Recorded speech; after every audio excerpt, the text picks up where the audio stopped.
Everything looks like it's up and running. Let's get started. So anyway, hello everybody. We're back. Some more Death and Taxes. As we've been doing for the past couple of days here. So yesterday we played, I've been explicitly trying to jam a bunch of Death and Taxes to get ready for some upcoming tournaments, but we just played against a whole host of nonsense yesterday. I guess we got to play against Brix's Control, but then a bunch of other decks that I would wager money that I would not face in paper or unlikely to face at the format playoffs the following week. So we're back with just the same boring list we've been playing for a long time. The Flagstones for the first time was relevant yesterday. For those of you that didn't see it, first time it has been strictly worse or better than a Plains. We got a Cataclysm away and we got a Plains back with it. It is yet to be strictly worse than a Plains. It has not gotten stifled or back to basics or blood mooned or anything. Hasn't fucked us yet, and it has done one good thing. So for those of you keeping score. Anyway, don't think we ever played the Needle yesterday either. I don't know if I want this Needle, but I also want I think a third Chalice or something.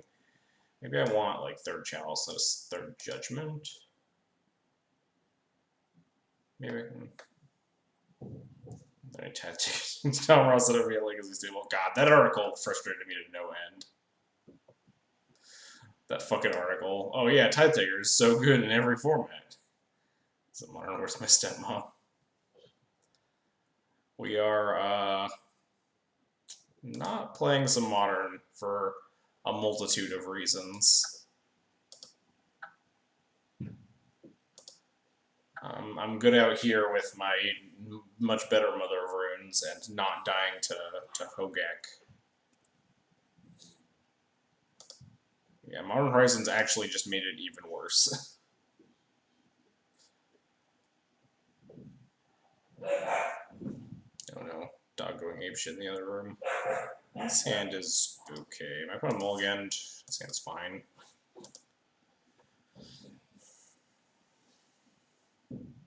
We're on the draw, which means that we're more likely to actually be able to get a hit with Revoker.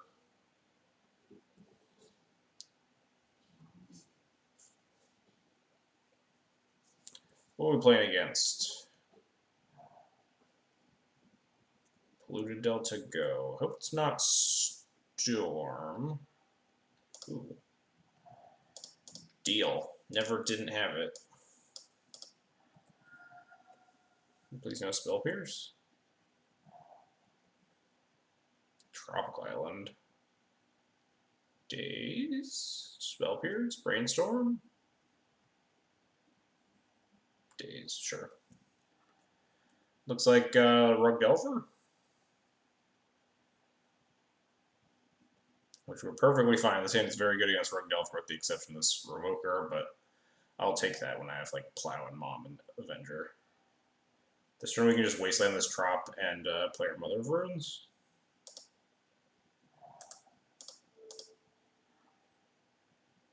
I guess we could get stifled here.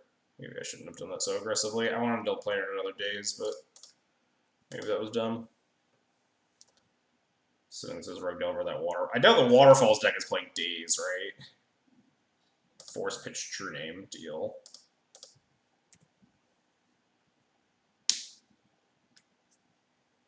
Yeah, I should have just played the Mom with Daze Mana open off the Wasteland and Wasteland them in their upkeep or something.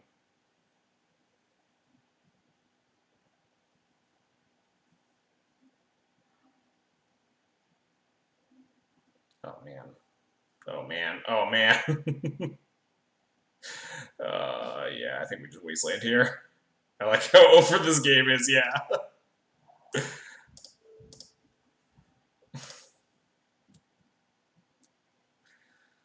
Snap off this Wasteland. Oh, nice. You got it, bud. Alright, go get him, Sarah Avenger. What do we name with this Revoker? Renin 6, right? Because it's Rug Delver. Oh no. Are they gonna bolt my Avenger? Second drop. They're just gonna play a Tarmogoyf? No, you poor soul. Could play out my whole hand at the cost of 2 damage. I don't think I like need to get this Revoker into play. Maybe I do.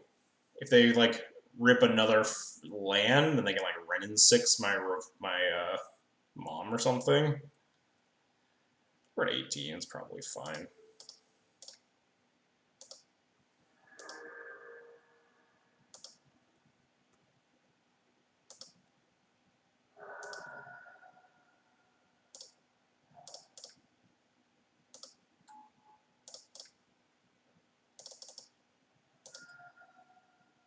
Kind of gluttonous look. Renin 6.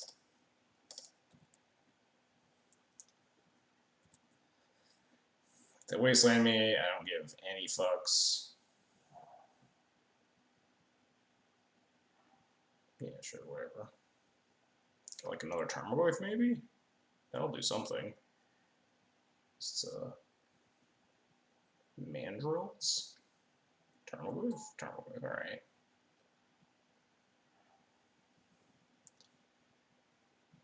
But you get less bullied playing water. Yeah, we just be getting Hogacked.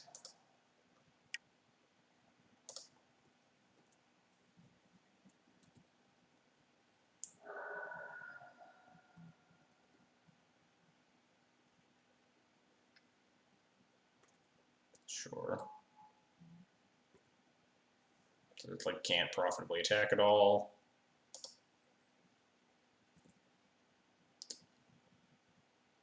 Could technically trade like my mom and Revoker for this, but that seems dumb.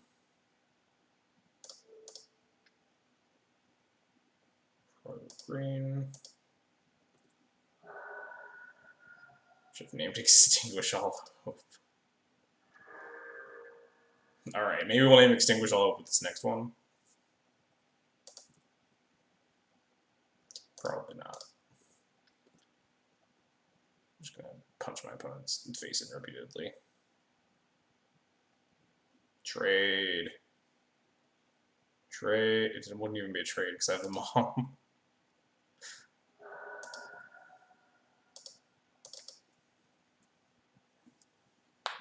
Just drawing infinite Revokers and it just doesn't matter. It's probably correct to just name Renin 6 again. I really don't like DMing with my Revokers. It like just always, it feels like it's just always gonna like super punish me.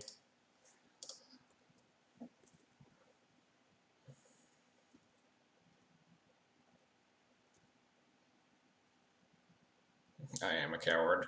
This is a coward stream. Flips on Spell Pierce, perfect. That's a good card for my opponent to have in their hand.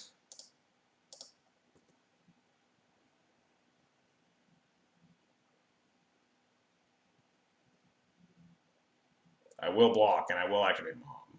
I have no fear. I think they'd rather keep their Tarmogoyf back as a blocker so I can't hit them with the Revokers. Yeah.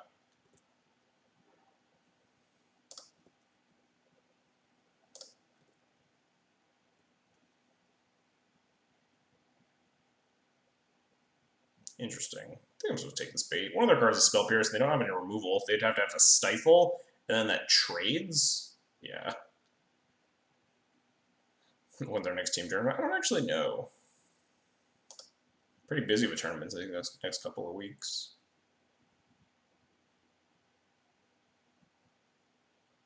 Take your 3, opponent. I will 100% activate Mom on my Saravander if you block. Okay, they decided that they weren't winning. What's up, the man with a plan? How's it going? It's going pretty good. Bullying some Rug Delver players right now.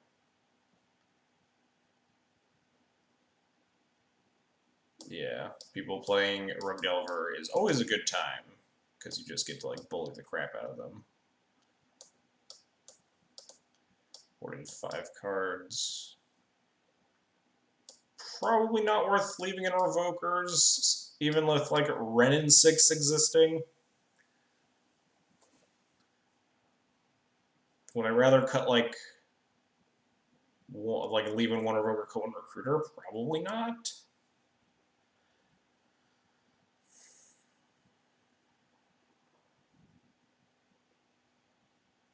There's one of those extra people tell themselves that each new meta is finally the time for it. That's very accurate. People love playing Rogue Delver. It is like it's maybe the most popular like pet deck of the format. Or maybe the other pet decks just look less embarrassing because they're actually good. Like a lot of people love to play Miracles, but like that's actually a very playable deck. So maybe people with Miracles as their pet deck just like look less embarrassing about it. But like every time someone tries to sleeve up Nimble Mongoose, it's just like not the right time to sleeve up Nimble Mongoose.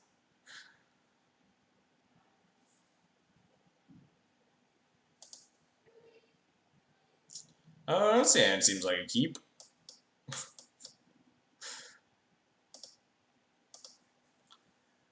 BBE and Charlotte's Dreadnought. Yeah, we played against something similar like to that yesterday. I don't know if they had. We never saw Bloodbraid, but they definitely had Shardless and. Although if at SCGCon they didn't have the Rhino cards, like why are they playing that shell? They should have like waited until because the opponent our opponent yesterday was playing the Rhinos, but that wasn't out in paper.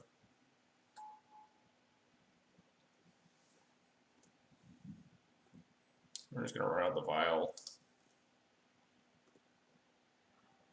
Oh, nice. We drew the second land anyway.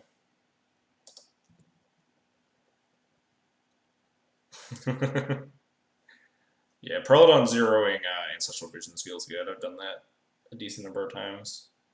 Yeah, it's fine. Next turn we can just plow plus Mom. We have this Rest in Peace set up to neuter their Tarmogoyfs and Geese, so plowing Delver is especially relevant. But we don't get Sulfur Elemental. And several turns away.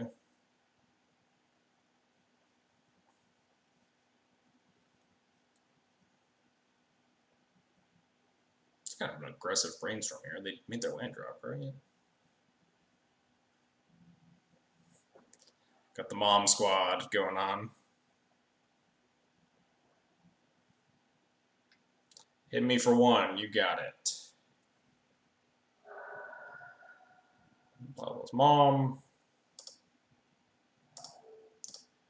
Goodbye. Force this. Alright. Force pitch Stifle. They're really trying to get me, and currently they can. We don't have any answers to a flipped Delver.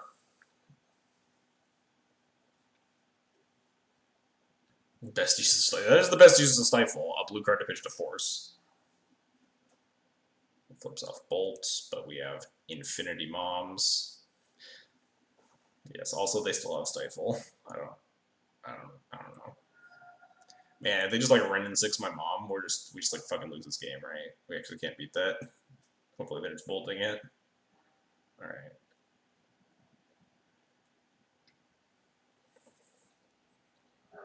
We're just gonna go Mom. They have one card left in their hand. Jesus. Oh man, hang on. Maybe we can Mom waste their Volk.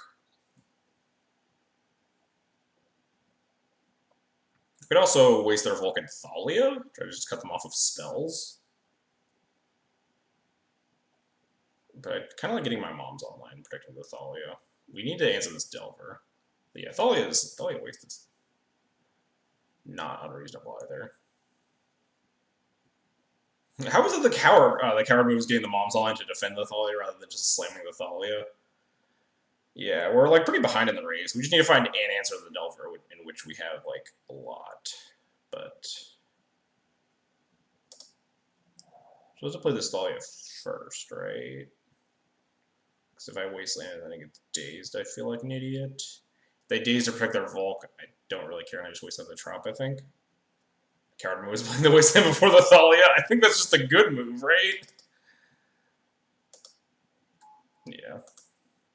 Snare would suck, yeah. I think I'm wastelanding the Volk, though, rather than the Trop. So I think it's not worth trying to hit the untapped land and then like guaranteeing my 2-drop makes it. I think taking out their red source is more relevant.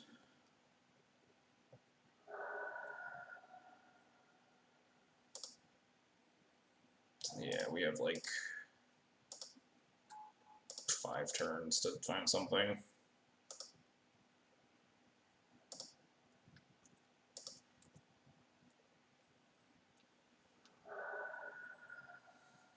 We have a lot of somethings in the deck. 4 Flicker Wisps, etc., etc. You win this race too, do we? I guess, like, technically, if I just jam with the moms, I think I do win the race. Ooh, never mind. We're just gonna do that.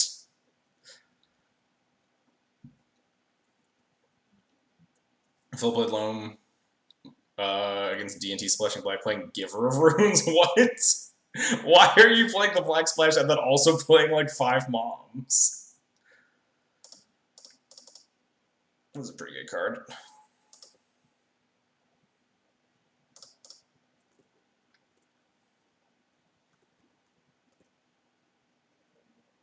To protect the...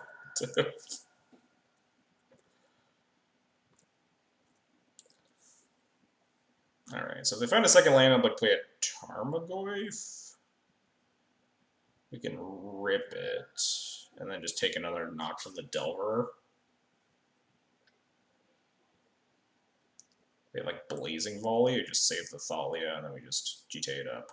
And we're fine. They can't cast a Shatter this turn.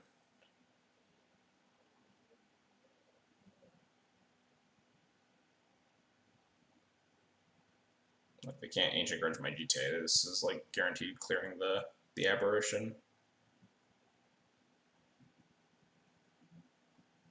Is that what they're trying to do? Yeah, I think they're like trying to shatter this GTA, but they definitely can't. There we go.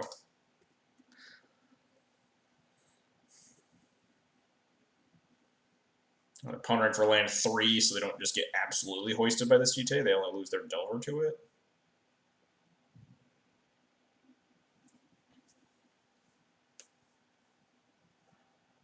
They did not shuffle, so I assume they found another land.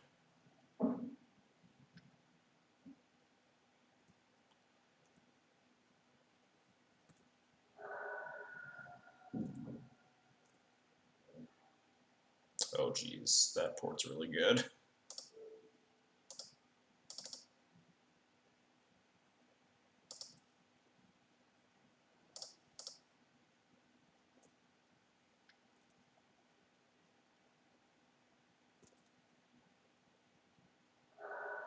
Means they can't shatter the GTA for another turn. The aggressive mom attack. I mean, it's fine, right? They like can't cast your removal spells. They get punished by like a Blazing Volley type card, I guess.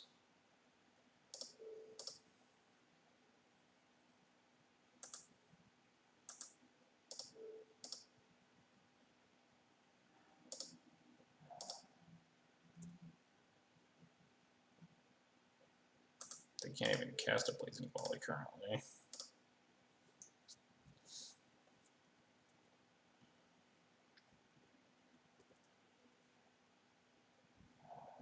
I don't recall you ever seeing you pump with GTA. You only pump with GTA when you're like killing them. Much rather just clear things all the time. The Goyf time? Nice. Perfect. Love to see Tarmogoyf. I mean, I can't port them, but we're also just going to completely invalidate their Goyf, so...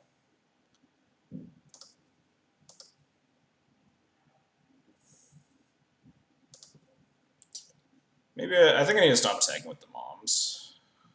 I think we're fine to staying with the Thalia. This also sets up lethal if we don't jump. Yep. The worst outcome for me is like Sulfur Elemental, but even that we could just we lose our whole board to Sulfur Elemental, but then we still have a GTA and we can plow the Elemental, rebuild from there. And if they don't have like Sulfur Elemental, they're just super dead. So. What's up, Blackie? How's it going?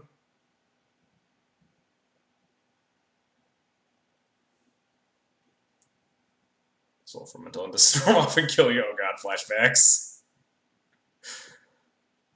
Please no. Oh, that was pretty good draws.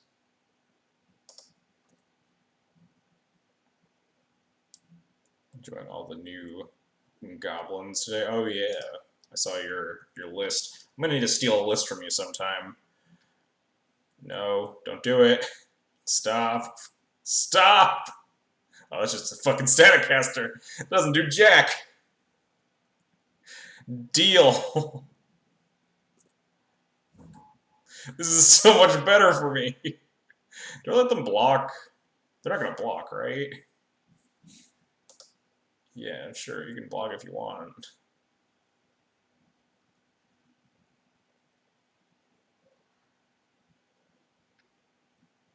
Ping the mom. Alright, you got it, bud. Pro red. Plow, you're already doing that anyway. I mean, I could use 3 GT counters, technically. It's better against a shatter. But it also doesn't set up lethal next turn, right? So I guess I should like pump it once. 4 power. I feel like I just pump it twice, put them to 2. Plow, yeah.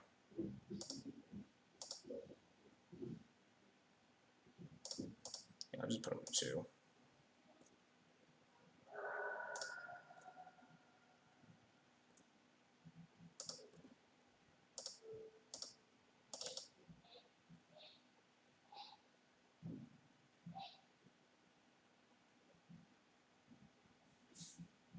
Monogob's got 2 5 villages in the deck dump. Jeez. If you remember the damage on one, I'm about to kill it. Yeah, because the ability fizzles all the time.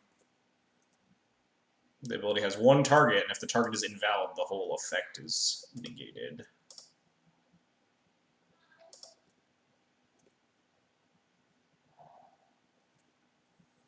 You got plan opponent. Sulfur Elemental.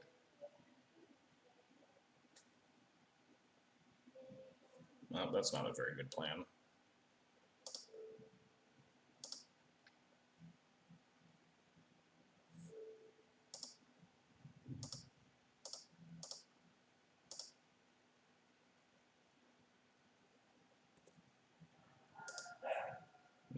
Not the best plan.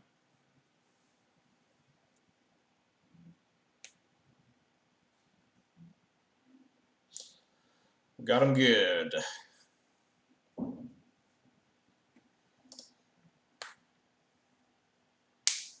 Alright, Bullying Rogue Delver.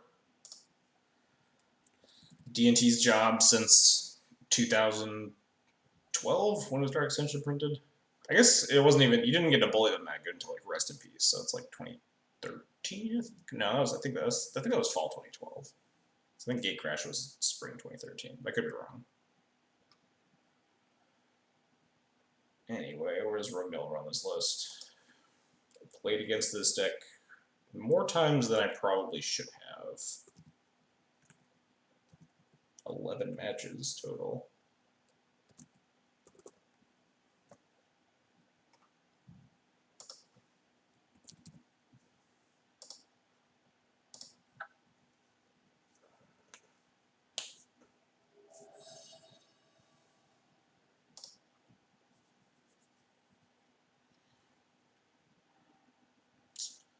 This name seems familiar, but I don't know what they're on.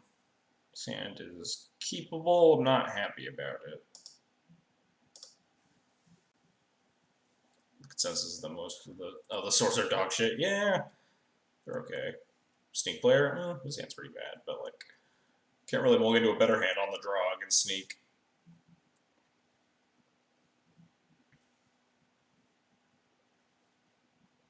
This isn't sneak.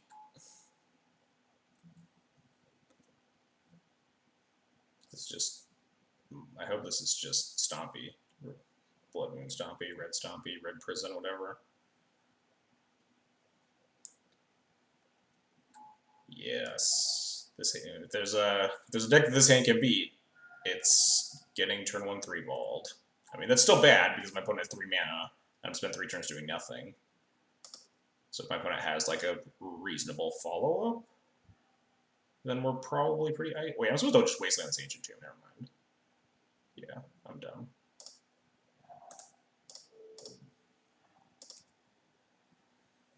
Just hope they don't have another Soul Land. Alright. Oh no, Spirit Guide Rabble, we're dead. We just can't beat that, right? Spirit Guide Blood Moon me, damn it.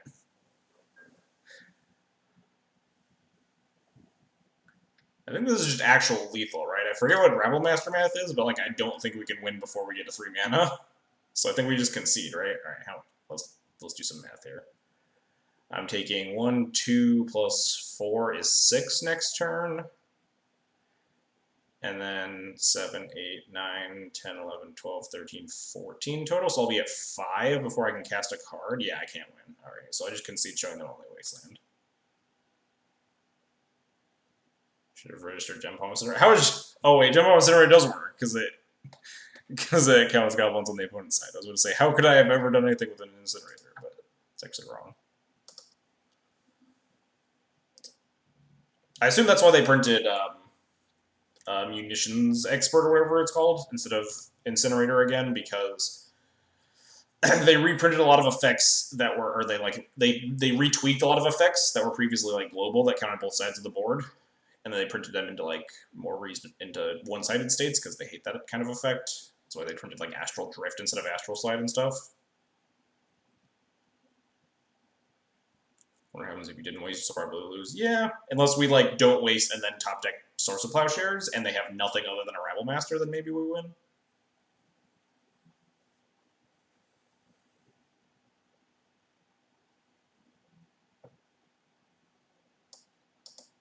Alright. Sideboard time. Is Needle good in this matchup? Hits Chandra and not a lot else. Probably not great.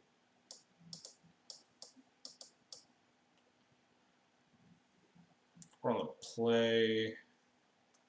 These cards are all fine. We can...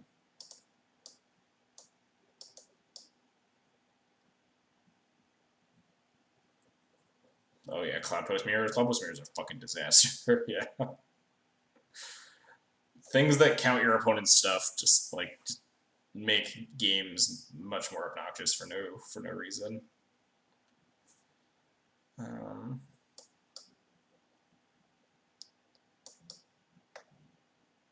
to figure out if this is I feel like this isn't a Needle matchup. Just doesn't do enough. Revoker being able to hit like Chrome Mox as well as Chandra is probably much better. And like Revoker can trade with a Rabble Master. Pithy Deal cannot. Yeah, my deck mom. That's probably fine. I haven't played against this deck in a while. Kind of want to shave equipment. I don't know. I kind of like all the equipment in this matchup. Like maybe shave. I like Sword because it protects your things from Fiery Confluence because they have to shatter it and then they don't get to like pin your guys. Batter Skull's maybe the worst. I guess GT might actually have lost a little bit of equity because they're not all in on the Ensnaring Bridge plan anymore since they went 8 Rabble. This hand is keepable. Not great. Hopefully my opponent just makes a turn 1 Rabble Master. Oh yeah, the dog's going apeshit outside. Come on. Soul Land, Spirit Guide, Rabble Master. What could possibly go wrong?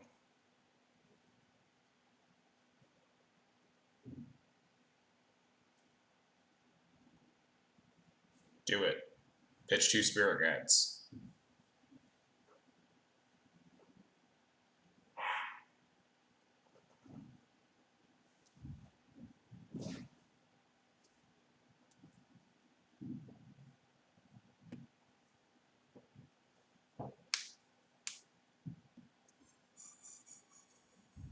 Alright, Chrome Mox, sure. It's an 8 painter list. Is that like yeah, that you Goblin Engineer and Goblin Welder? Seems like pretty reasonably powerful. Having like a tutor effect, essentially. Entomb combined with Reanimate. Seems like yes. Come on, rabble me. Rabble. Rabble. Yes. Damn it, it's a 3-ball. And it is really important. Hope to find a third land, but can my opponent stop turn 1 3-balling me, please?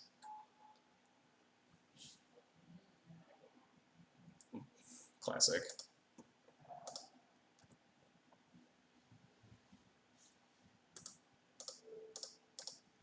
Opponent's gonna like soul land Rabble Master now.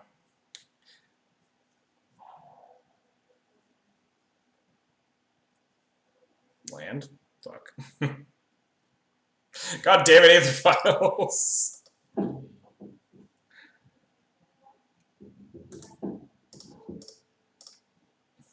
These vials really late to the party here.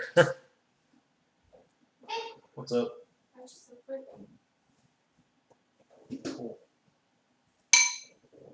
Now fruit. Hopefully my opponent doesn't have a land. Uh-oh. Rabble time. Is it time for some rabbling? Oh, Chalice one? Sure. I didn't need any of these cards. Third vial? Well, that's unplayable.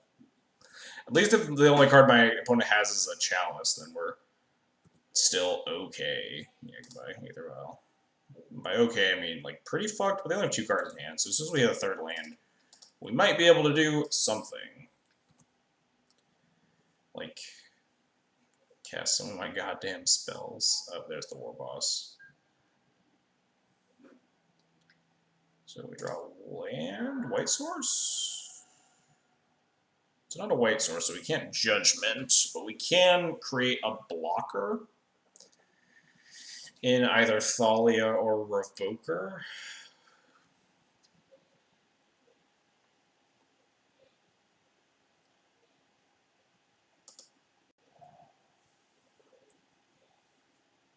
They both tax a mana, but Thalia makes it so that like they can't attack with anything if they don't have a removal spell. So Thalia's probably the better one. Thalia does tax my Council's Judgment notably, but I mean we can't cast it until we draw 4th land anyway. I think Thalia's the play here. Hopefully they don't have like, I guess they can't Confluence with another mana either. They need like a Braid would be bad for me. D&T, yeah, D&T has a seriously Galaxy Brain mana base. Ooh, that's scary, but we just get to eat this War Boss at least. We take a pretty bit of whack in here though. 5 damage, right?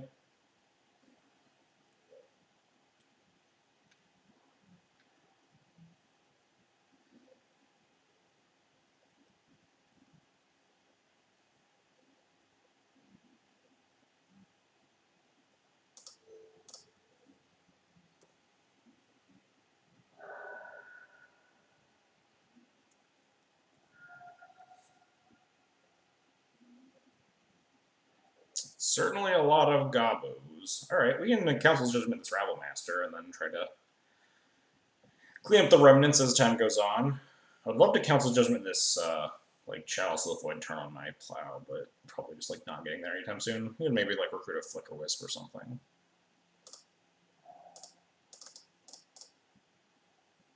Let's eat the rabble.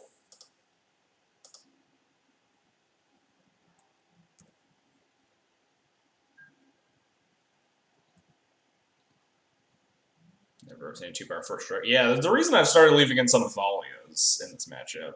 I used to cut them all, but since you started needing to just block their 2 toughness creatures, Thalia has definitely gained some equity. Ooh, that's pretty good.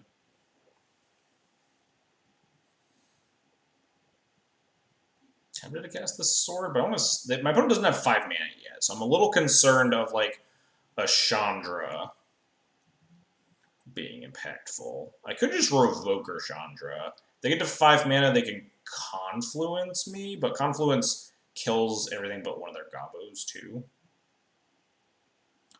We could revoke the Chromox, they'd have to find Soul Land while we try to set up with like sort of Fire and Ice and shit. Yeah, I hate revoking Chrome Mox.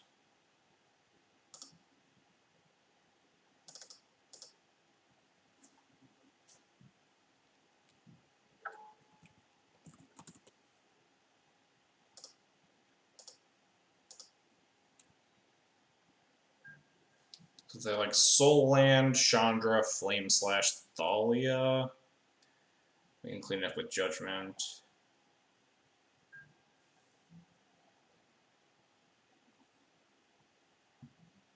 Alright, we're stabilizing. We can start porting and playing 3-drops. Kind of want to get this sword into play, but maybe I shouldn't. I could recruit. Recruiting anything isn't like super great. Maybe sword is the play here and just hope to like fade for a turn. God, if we play sword and they hit like land confluence, it's like nightmarishly bad for me though. Just like ping face, like kill all my guys and shatter my sword. They can hit me with a 2/2 goblin. And then we have to like cast a recruiter. Could recruit something. We could maybe like recruit jailer or something too. I'm not sure. We'll see. Prelate's not actually a bad idea, since the bigger card we're losing to is Confluence. I don't hate actually grabbing Prelate. Let's take a look. You never know if you find other better options.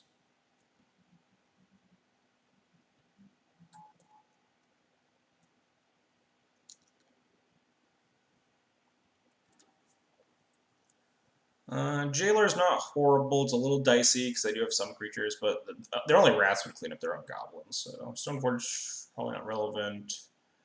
Yeah, I think Prelate is the pick here.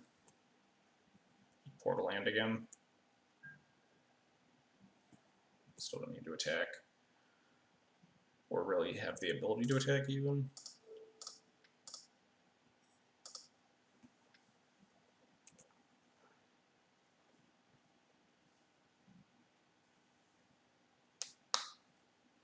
They could have like a volcanic fallout or something, but then we can start like trying to get the sword onto the prelate after we get it into play.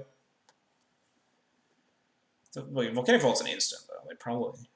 They might have cast it by now.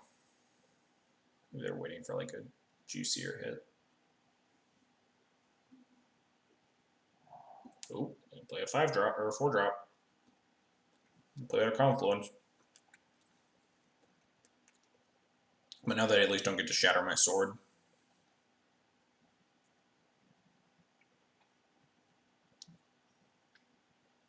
Yeah, it's confluence, ping, face.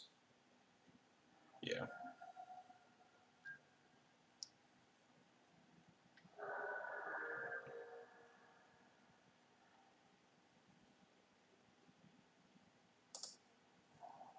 I don't think I need to waste on the City of Traders. I think they have plenty of mana. I think I'm playing, or like I don't think I need to port them or anything either. I think we can just play Prelate on 4 and Sword here. They attack, they put me to like 7. If they have a Rabble, they put me to like, no, we can just block the 1/1, and then we can untap Judgment, or even just like equip attack. I think just running out Prelate on 4 plus Sword is fine.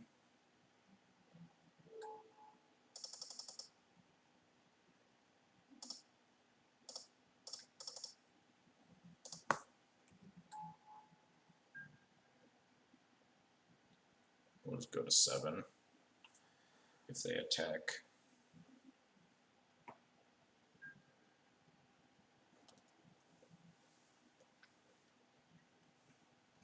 Yep.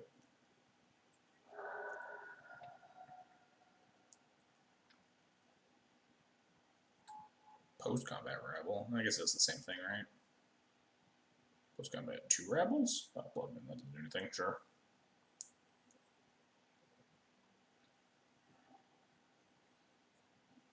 Should I stop playing these at some point?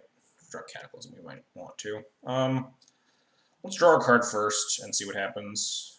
Equip sword attack, shock the rapid draw card. See if we want to save 2 damage and like try to kill this token.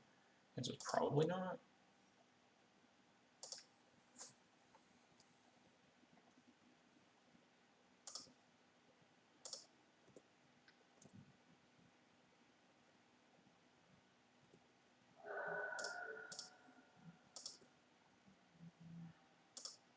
Revoker. It's fine. They're only going to revoke if this Prellis on 4, though, right? And it's got per red, so like they won't be able to get rid of it for a while. So probably just revoke the Chrome Mox, even though it doesn't particularly matter. I guess we could. Yeah, no, all their other activated abilities don't do anything. I'm mostly playing it out so that, like, if they want to attack the Goblin, we'll just trade.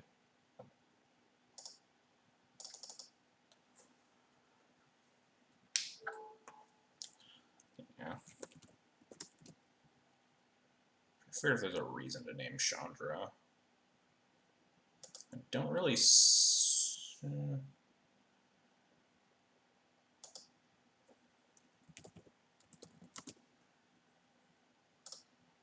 Not actually sure. I'm a coward. But like, I don't see this Chrome Mox mattering. They have 2 cards in hand. Like, I don't see them utilizing this mana very effectively for the rest of this game. I don't really see a world that my Prelate leaves the board either, but okay. So they just attack with the 1/1.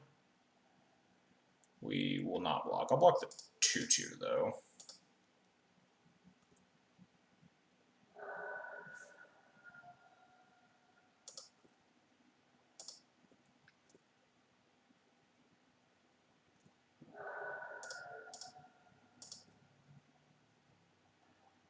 Ooh, that's a nice one.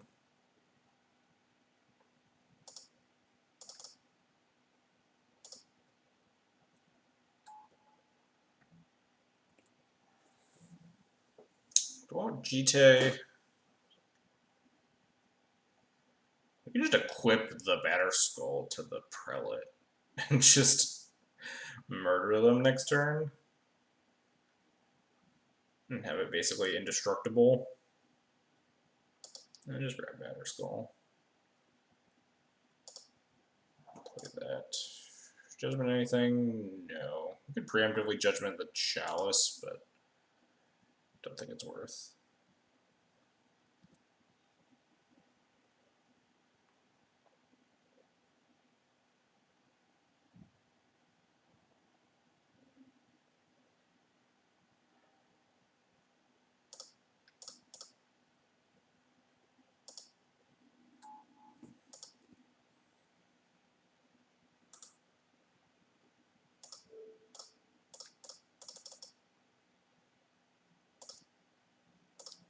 Crunch.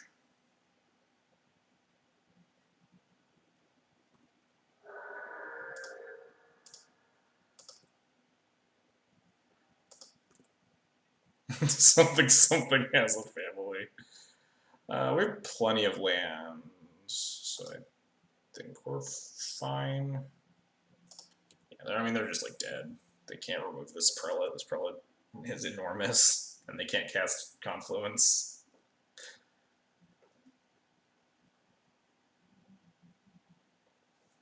Yeah, we did it. Alright. Game 3. They drew a lot of Rabbles. Luckily, they did not have as good of a follow-up to their Eternal Trinisphere. Hope we don't get Eternal Trinisphere again.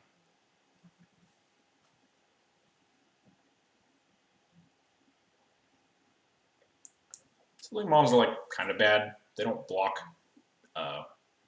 X2s particularly well. There's a chance that maybe like 4 Brokers is too many for this matchup because we usually just end up like trading with like Rabbles at their best, but at their worst they do have 1 toughness, so they're really bad at just blocking Goblin tokens. Whereas like at least Mom can eat those. Okay, yeah, you block and tap. You can imagine how much worse Thalia would be in creature matchups if she didn't have First Strike. She's already like not even very good in a lot of the creature matchups. Yuma would be good here. She can block Goblin tokens. like possible I want the third Thalia over the fourth Revoker just as insurance against like a heavy Rabble Master start. Thalia's just block better, and especially on the draw, we'll be on defense.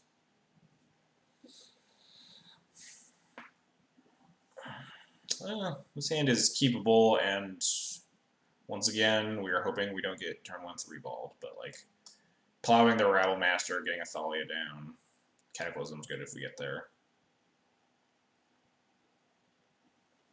I don't think Cataclysm is... I've turned around on Cataclysm in this matchup, which is why I'm only bringing in 2. Like, it can definitely be strong at times, but the way you lose this game has definitely turned. Oh, Chalice, that's kind of rude. The way you used to lose this game was like getting bridge locked or something, but now the way you lose this game is or getting like fast planeswalkered, and Cataclysm was good against those. But now the way you lose is you just get flattened by Rabble Masters, and Cataclysm's not great against Rabbles, so I don't think it's quite worth more than all 3. All right, well, hopefully we hit another land. Rabble time. Chandra time? And I really hope this wasn't the Thalia that could be a Revoker.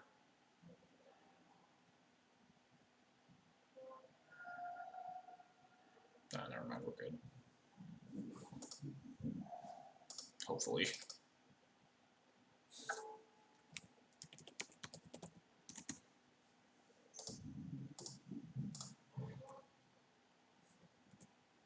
Never didn't have it.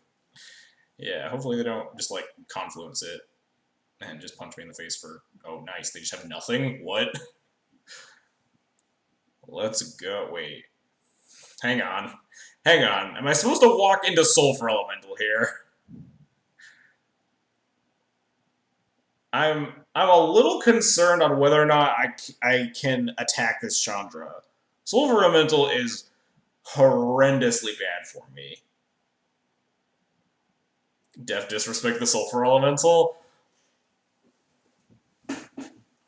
I mean, it's a pretty reasonable keep. Turn 1, Chalice, turn 2, Chandra, regardless of the other like garbage in their hand.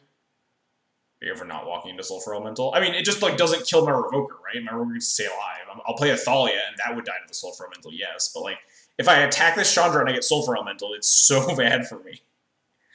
You trade the Revoker, but then like we play the Thalia, and then they can just like Flame Slash if they want, or just keep ticking up. The Thalia doesn't do a lot. I don't know. I'm not the biggest fan of just trading into it.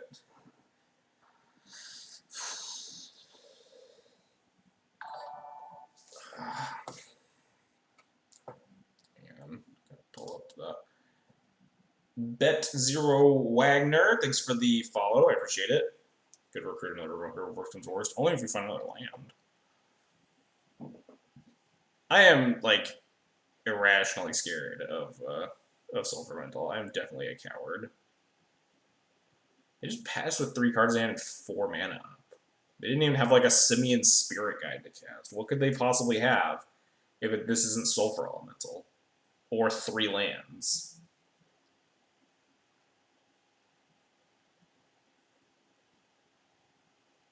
I think Thalia Pass is like a pretty reasonable line.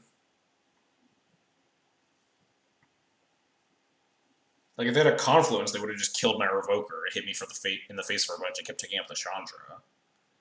So they don't have Confluence. They would have played any number of, like, creatures that they had in their hand. Thalia Pass the fine line. I think this is the most exciting line. Yeah, I think it's the line that, like, is better long-term.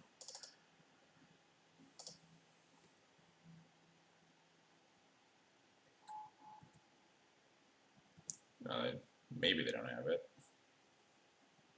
Man, what if we just like get Confluenced now? It's land Confluence.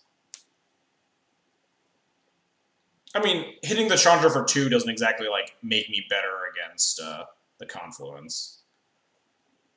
I mean, the Chandra's at 2 less loyalty, so I have better odds of like coming back before it ults, but like still not great for me. D&K. Alright, well that's pretty horrifying.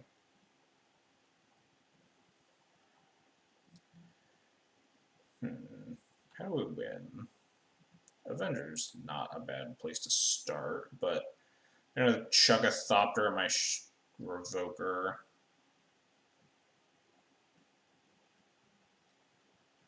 The Chandra can just Flame Slash the Sarah Avenger. We didn't find a land. Step 1's attack the Chandra, I think. Step 2, I guess, is cast the only castable spell in my hand, so.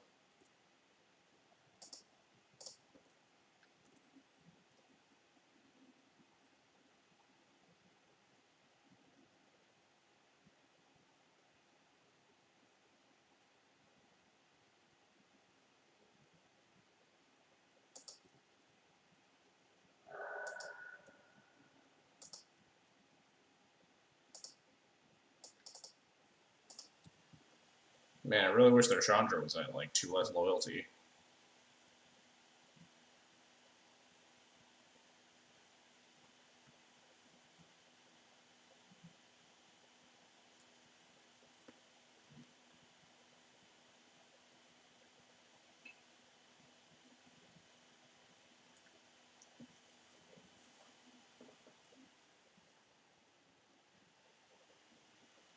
And there's obviously 2 more Chandras. They also exiled a Chandra to their Chandra, so. I did briefly consider what cards could possibly be in their hand. I assume this is chuck a Thopter at the Revoker. No? Yes? Maybe? Well, this means at least that they can't Flame Slash. But they can, like... Oh, they're just playing out a useless Chromox and then throwing the Chromox at the Revoker. That's worse for me. Certainly.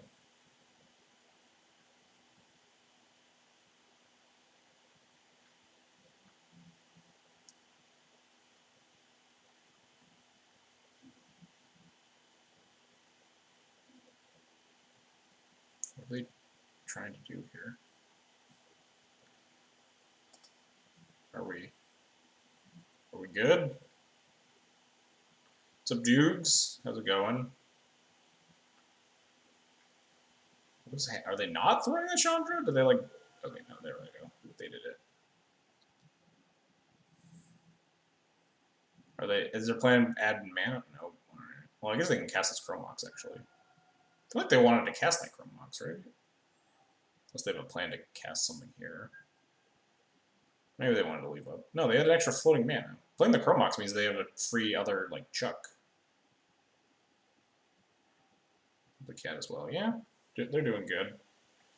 God, these draws, though. These draws have not been doing good. I think I just have to send both of the Chandra. They can kill Avenger like this. Yeah, they block with the Thopter. Block the Thought with the other Thopter, and then chuck the first Thopter at the Avenger. But like they could have just cast the Chromox with their floating mana that they had. And then like had an extra thing to chuck at stuff. If you tried getting good, we're trying right now. It's not working. My plan is they don't see the line. Or they like killed my Thalia or something, so I can cast another Thalia at least. Okay. At least I'm hitting the Chandra for 2. Because they didn't block with the other Thopter for some reason. Oh, they're killing the Thalia. Oh, this is way better for me. Holy shit. This is so much better. I mean, we're still super dead, but we're suddenly, like, slightly less dead. We can't even play the GTA because the Chandra just Flame Slashes the Seraph Engine, and we're just super fucked. We jump in. Yeah, my hope is that they throw the Chalice at something so I can plow the P&K.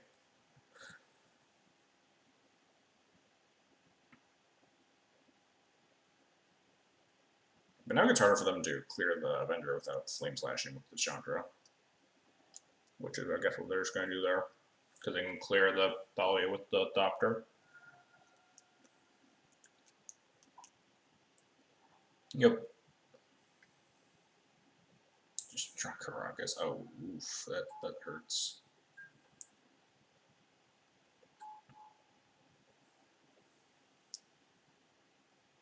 Yeah, we got fucking nothing. Jeez, these draws have been daggers. My deck just does not want to win any of these games.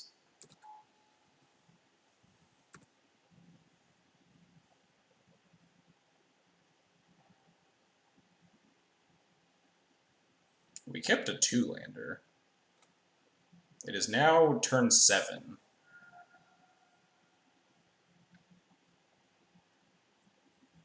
Didn't even want to play the 3-ball, really? You're trying to get me dead? I feel like the 3-ball's pretty good if your opponent's been stuck on 2 lands the whole game, but... yeah, them's the beats. It's just lethal? I don't know. It's probably lethal, right? Not quite.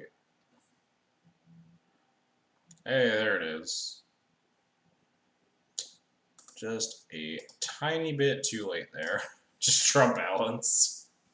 Balance doesn't hit planeswalkers, right? We still lose. We'd have drawn. We'd also like discard our whole hand, so like we just have to top deck balance and then top deck Phyrexian Revoker. Also, they just chuck a optic. No, they chuck the chalice at me from way to 1 and kill me. Yeah, balance doesn't do anything.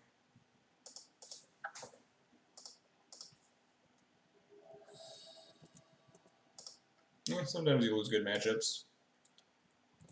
Shit definitely happens, and like our draws for games 2 and 3 were absolutely horrendous. And then game 1 we just got turn 1 transferred into Grapple Mastered. That's just life.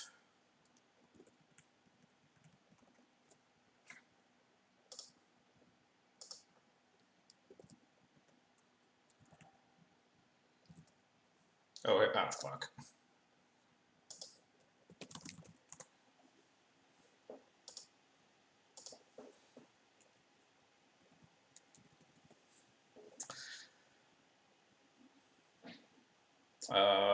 Just scoop. Reasonable. Oh, God. Strifo, why?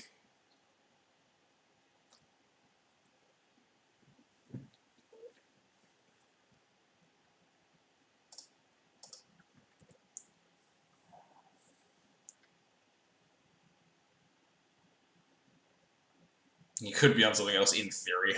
I've never seen Strifo on anything else.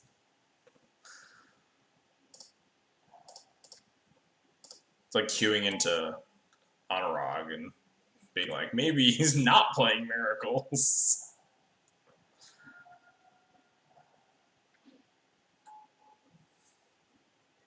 Can we, like, draw Thalia? Yeah, I think WotC, like, actually gave him ticks equivalent to, like, his, the value of his account or whatever.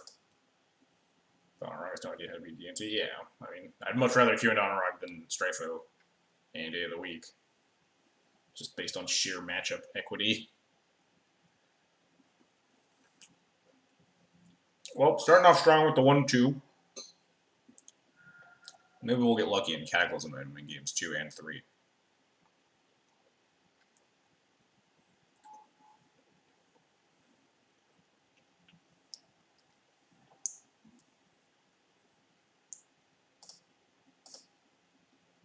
Rem 6 is pretty good against my Flipper Wisps.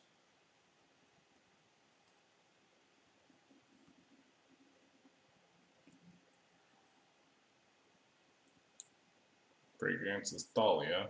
Yeah, we'll just cast Sword of Fairness.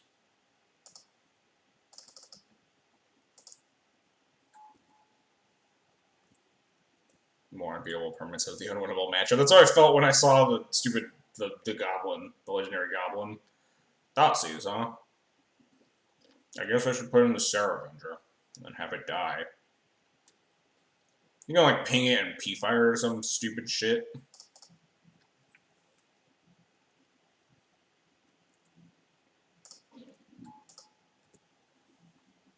Look at my pathetic hand, Strifo.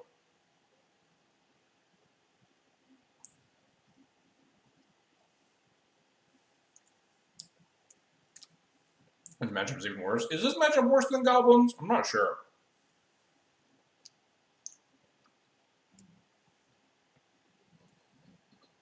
Oh, this matchup is even worse than it used to be. Yeah, I imagine a card that's good against D&T makes your matchup worse.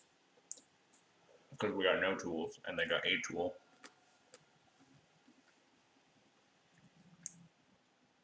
Yep, ping, punishing fire. Fuck me.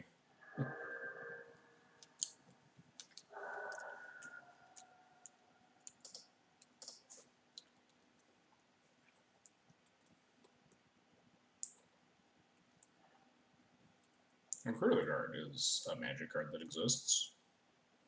Recruit like a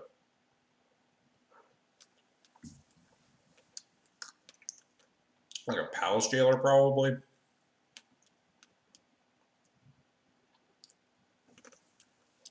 He has 4 cards in hand. It's pretty much infinite.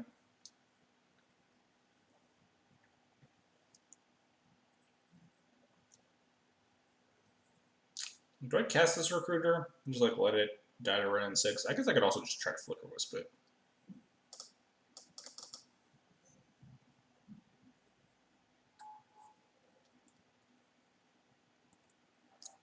Do a palace jailer and then get like snap thought seized.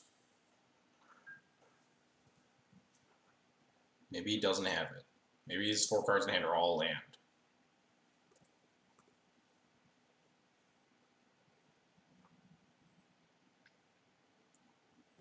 Good start. Not Snapcaster yet. Put 1 card on the top. It's probably Snapcaster Mage.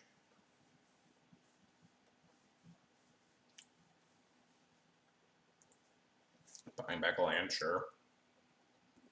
Not pinging my recruiter.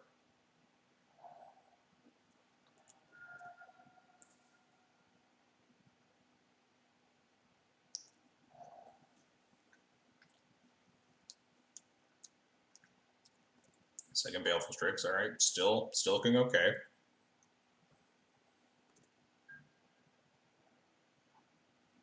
Alright, how do we play this? He's got 2 mana up. How do we play this in a way that we can actually, like, try to guarantee clear both the Strixes? Is it go get a Thalia? I could flicker my own recruiter, get a Thalia, and stuff it comes back, Vial into Thalia, untap, tick Vials up, in my upkeep, flicker out the Tropical Island, equip the sword, hit, ping Strix, Violent Jailer, eat the other Strix. That's like the only way to guarantee clear, right? If we do anything like try to Jailer then wisp the Jailer, we risk getting the Jailer removed, and then like the Strix can try to take our Monarchy.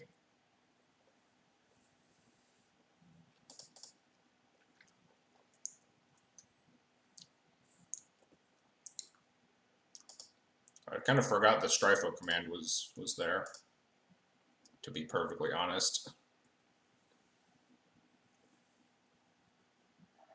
He just removes the recruiter of the guard, that makes my life easier. There are a lot of what ifs in this scenario. I mean, we gotta cross our fingers, right?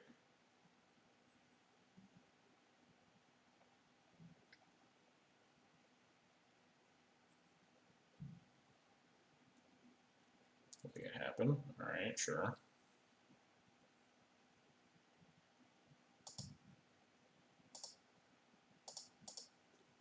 Move to end step.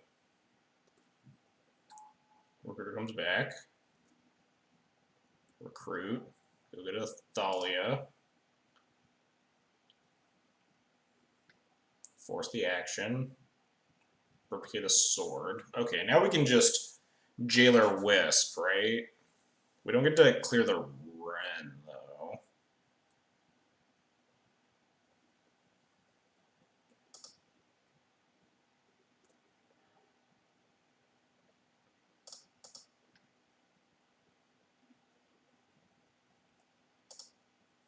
Take these vials up.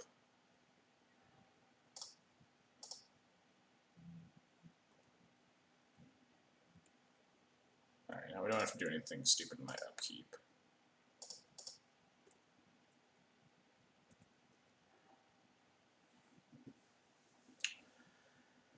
So we want to jailer one of these, and then, oh god, what is that shitfest? Jailer one of the Strixes, attack Ren with everything.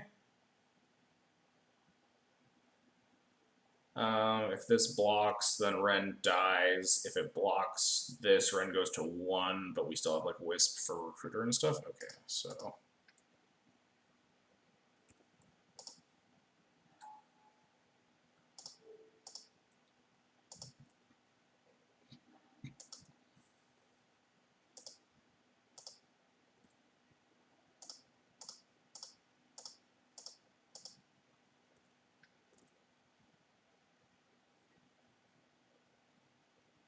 Okay, so this puts the run to 1.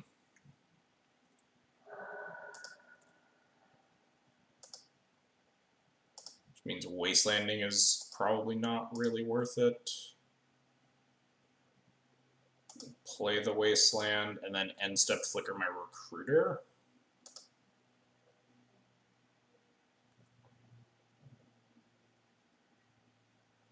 So we'll draw a card first.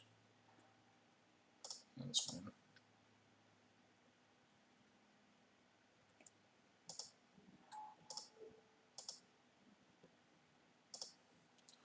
Oh, that was convoluted.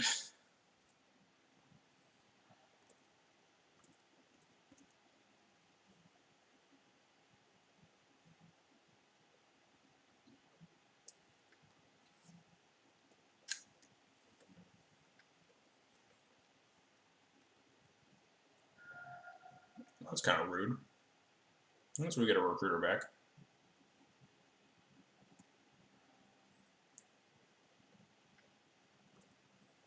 Unfortunately, it means that we can't clear this Ren. Just the Recruiter. We just get to hit it.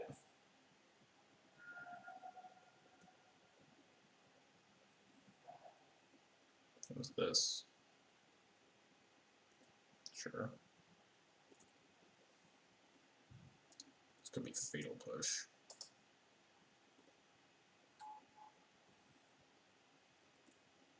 This matchup is the actual worst. Could grab another Recruiter with our Recruiter instead of the Flicker Wisp. This, oh god, why? Why, Hondo? Could grab a Stoneforge mistake that doesn't clear, though. I think I do want to grab a Recruiter here and play around Fatal Push. Alright, I'm gonna have to ban some fucking people if you keep spamming that.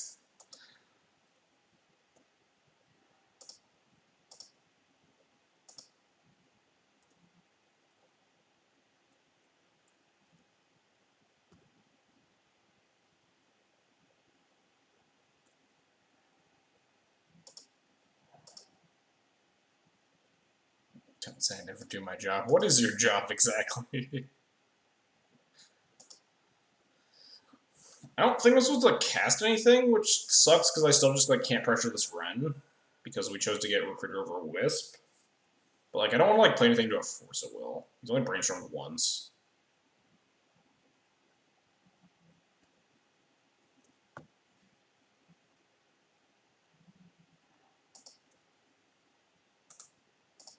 Pour one of his infinite lands.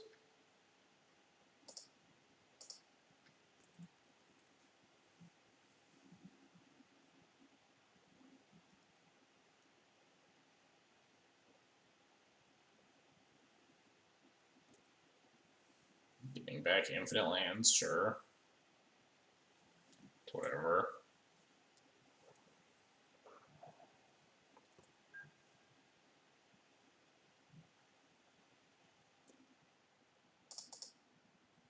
Let's go get a Wisp now.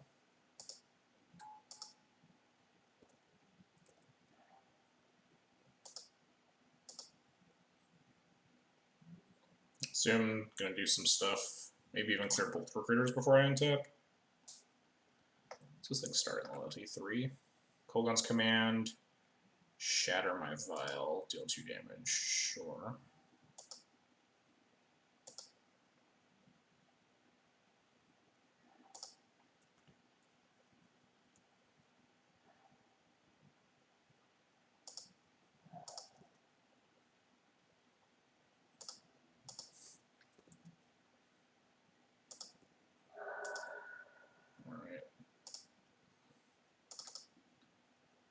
Attempts to flicker the recruiter.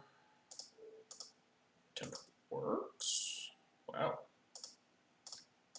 Honestly, I didn't expect that. Sunforge for Batterskull.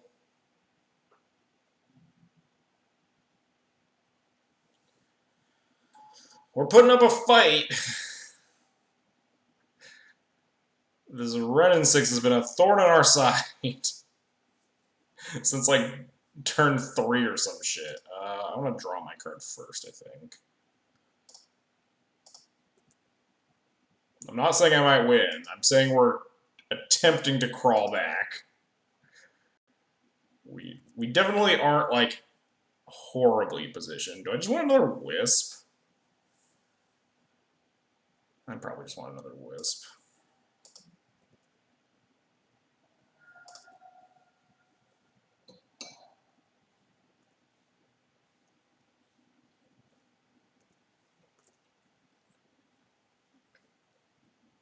I need to be cognizant of my clock, too. It's like second deluge. Oh, it's Jace. Okay. That's pretty good, too.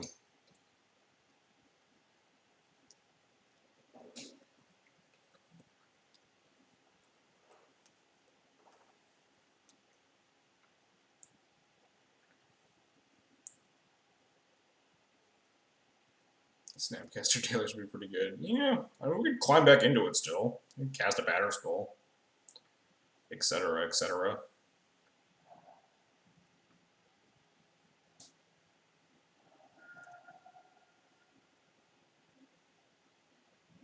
I wonder what point he's just going to cash in this Ren and just like kill my recruiter or my Wisp or something.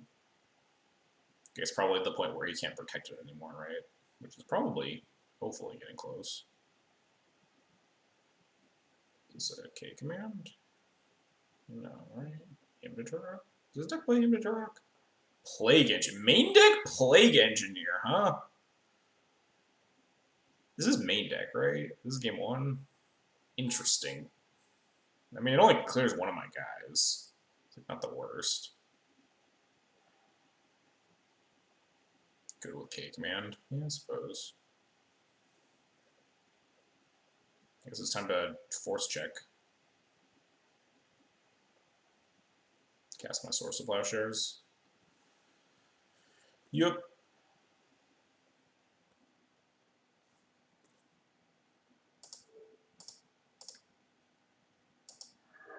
Hey.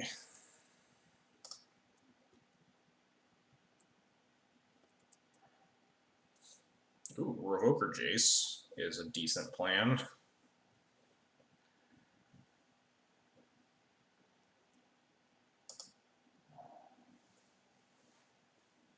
I don't want to overcommit too much because of like he hasn't cast a single Snapcaster Mage this game. I think just revoke Jace pass even, and just plan on putting in the Batterskull here.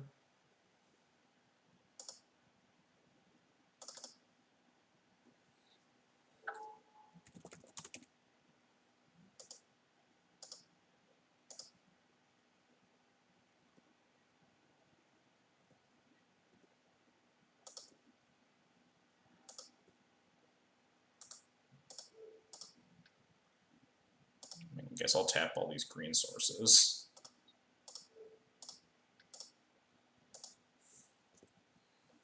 Also, luckily, he's yet to find a Grove of the Burn Willows. Oh shit, I wasn't supposed to. Oh fuck. Why did I do that? Yeah. I'm supposed to leave up a mana for Batterskull. Whoops.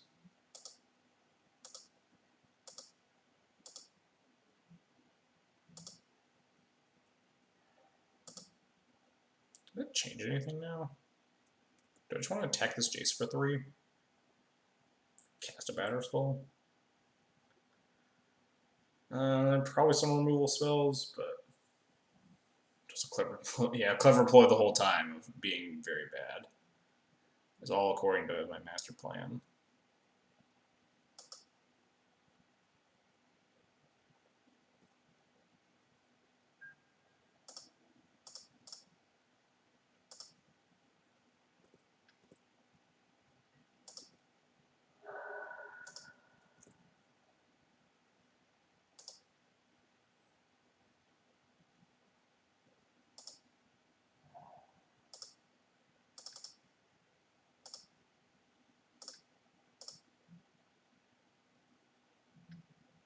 Cast Force of Will, sure.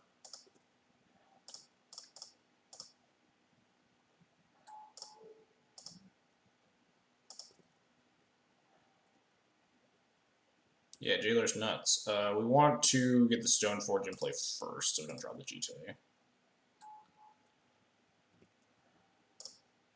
The problem is we're just gonna like fucking time out even if we dig ourselves back into this game. Don't see a reason to cast the Skull there. I was afraid of Snapcaster Mage. I wanted to produce as many blockers as possible. Rip Wisp? Rookra? Neither. He's afraid of losing Monarchy. There's a Strix under here, I'm pretty sure. I don't know if there's a way to tell that from the Moto interface.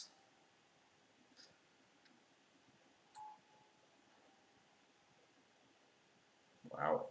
Wow, 3 Renin 6? Interesting. That is certainly a lot.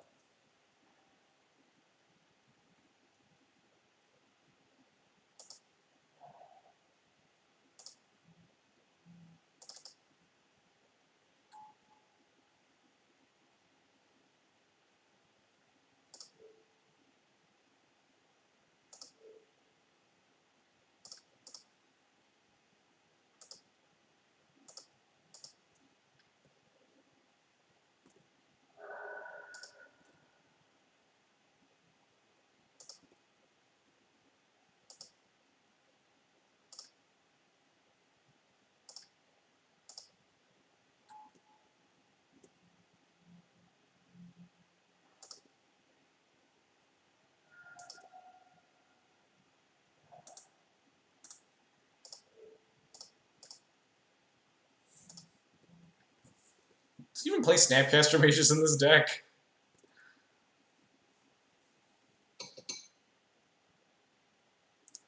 But our long-term plan is just beating him with this Monarchy.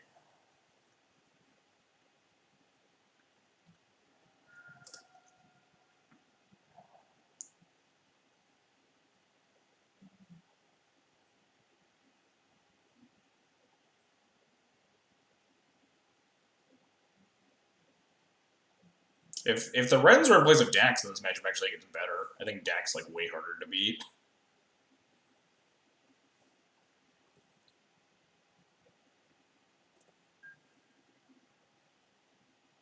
I doubt he's on Arcan. There's no way he's on Arcanist.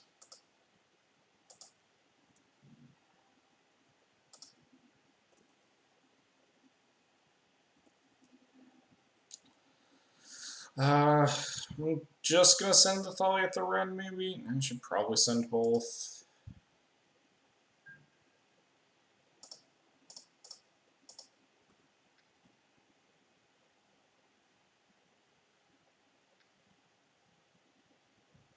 Hey, there's a Snapcaster Mage. We found one.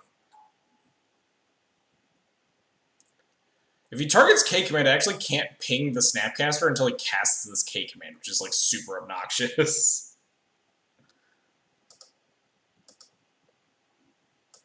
Otherwise, he just gets the Snapcaster back, which is very bad for me. Of course, he's just gonna block. But if he blocks one, I'm still like killing it, unless he casts pre-combat. So I think I have to let him block.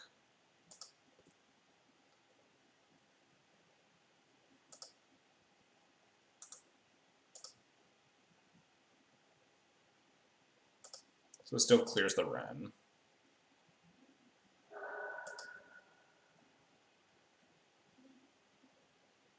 least it probably does. You can still do something before normal strike damage happens.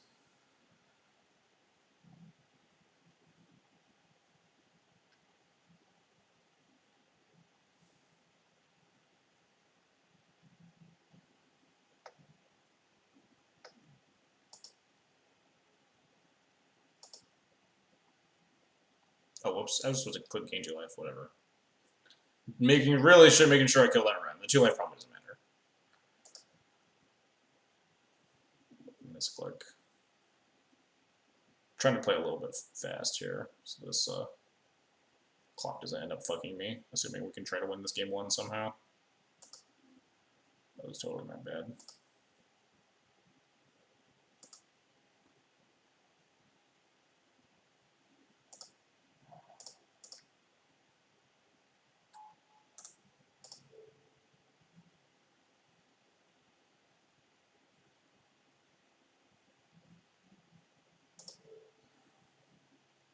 I can't take him off of all of his red sources at instant speed, so I think I'm just going to kill all these green sources and just port down all the red sources.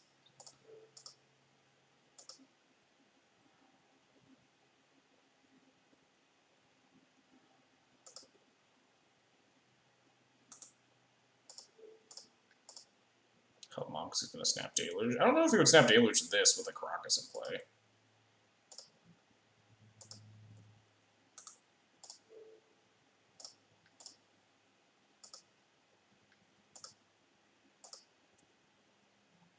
So he just flashes and snap here.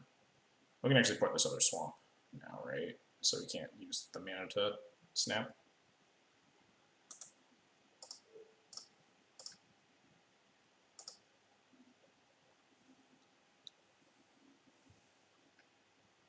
Yeah, there's the snap. Yep, there's the Deluge.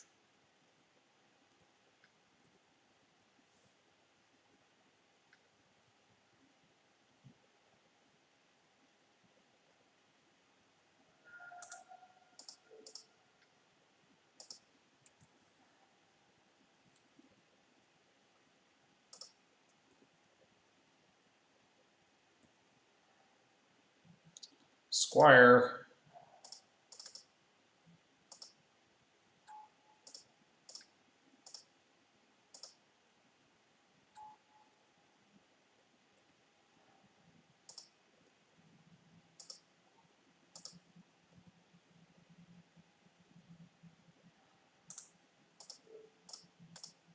Picking up value so the Snapcaster lives until after the K command is cast makes sense. I don't think that's worth it.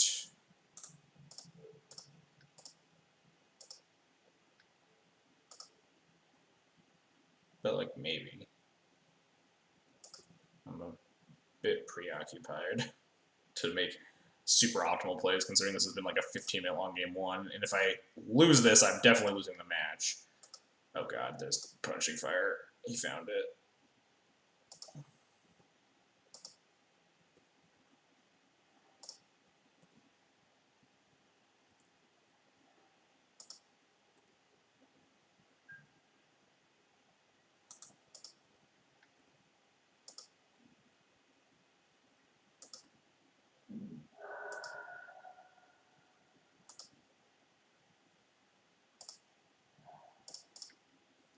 I don't think I can afford to just not attack with everything.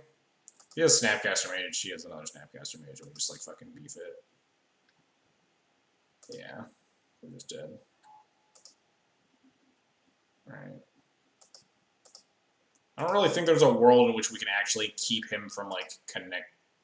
We'd have to attack with nothing to play around with the possibility of Snapcaster Mage, I think.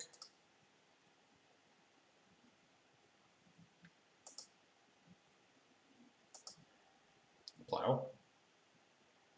Dang. Yeah, now we super lose.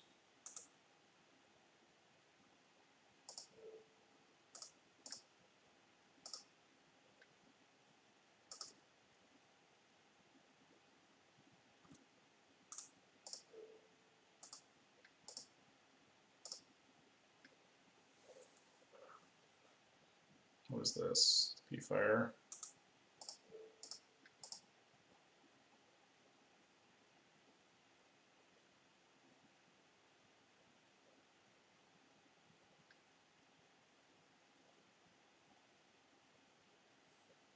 What is this?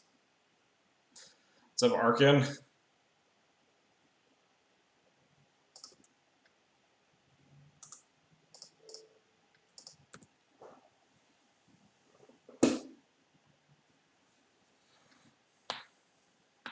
Oh god. That's not good.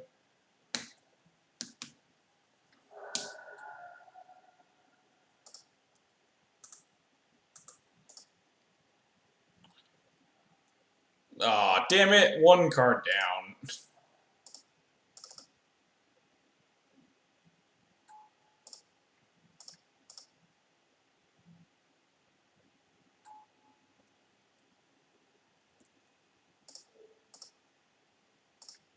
And was it just like concede now? Oh, yeah. Oh, whoops. I missequenced that, whatever. To never win games 2 and 3 on time.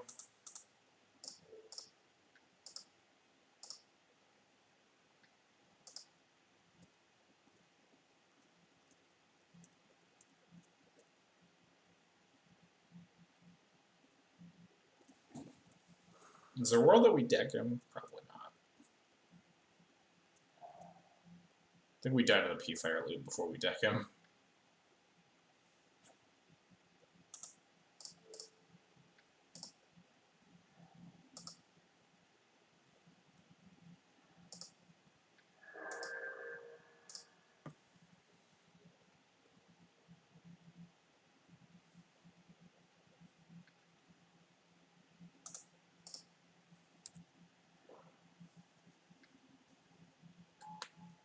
Wow. All of his Snapcasters and Groves are just like the bottom third of his library. Alright, where's our lightning bolt?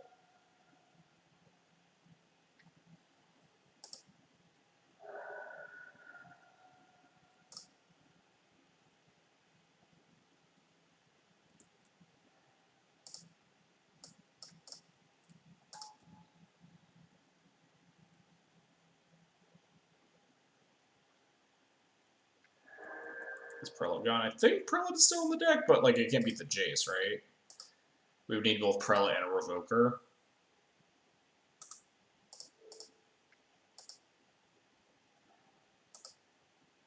Like I was not even like trying to clear the Thalia. He's just like, yeah, whatever, you can have it. But yeah, we're supposed to concede. Yeah, this is 4 damage a turn. He did also only draw one of his Force and Foils in the top half. Aha, yeah, I think it was a world in which I played that like more optimally and were not under like significant clock pressure that I could have maybe figured out a way to win, but I was really feeling the clock pressure just based on how long that game took. That match always takes a really long time, especially when I'm streaming. When I stream, I always like play slower, and this is like the absolute worst matchup for me to play slow in.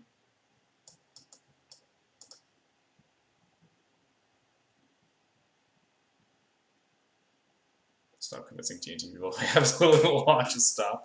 I mean, it's probably the actual best tech card if like you're bashing your head against goblins. You can blame Luinil for that one. Because he was like, alright, hypothetically, if my shop was like 25% goblins players, what's my sideboard strat? We talked about it for a little bit, and I was like, wait, Absolute Law is probably just like way better than like fucking Tifadar anyway. And it's just also less narrow.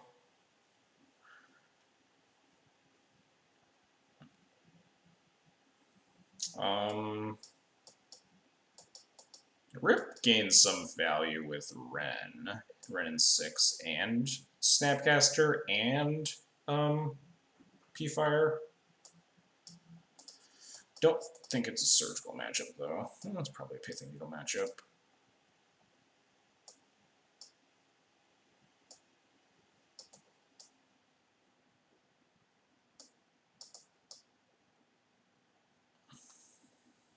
The metagame even play wear tear.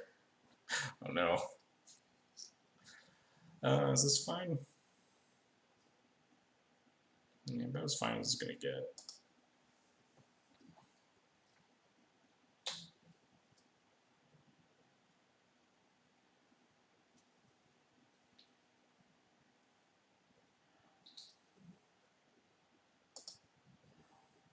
Snap keep.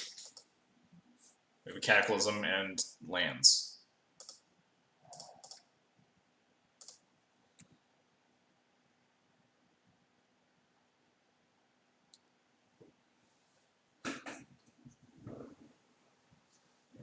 Oh man, there's still a strawberry in this bowl. Fuck yeah.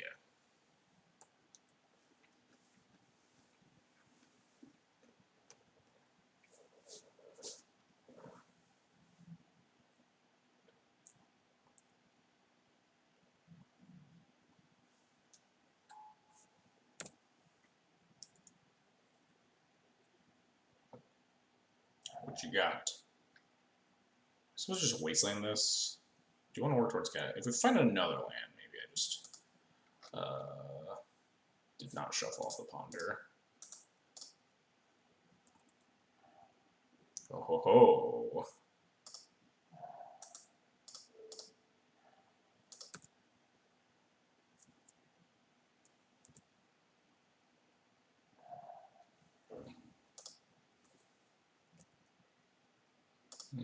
Not exactly the best draw, but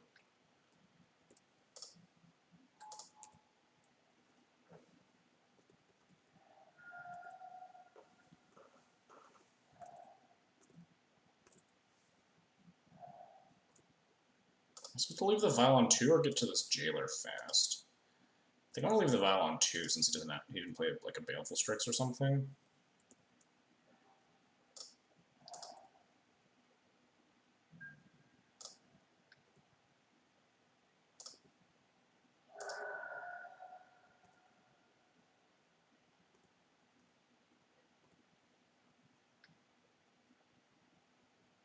Sure.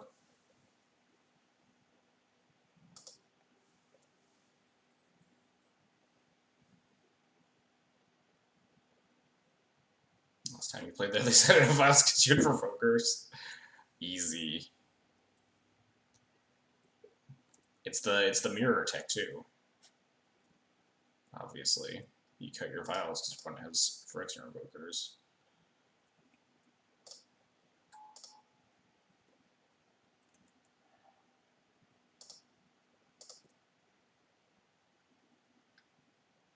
Goodbye, Stoneforge.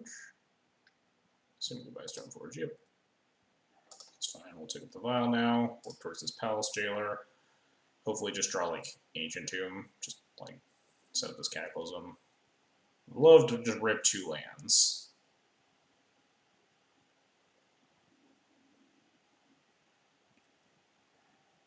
Fuck, that was the worst possible draw.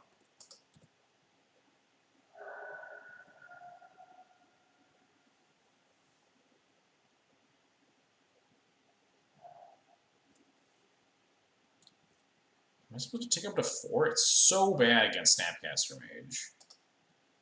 I think I'm gonna very obviously tick up to. No, there's no reason. I don't think I'm putting in. I don't think I can afford to put in Jailer right now. I need to wait till I can set up for like a better Cataclysm turn. I think.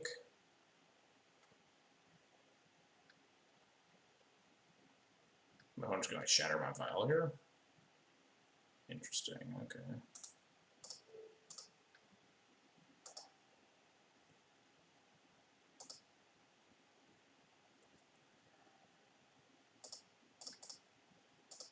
I think I'm okay with the Thalia dying just solely based on this Cataclysm. I think I'm just like Rens this. Jace, alright. Come on, land. Fuck. That's not a land. Can I recruit the card for a land, please?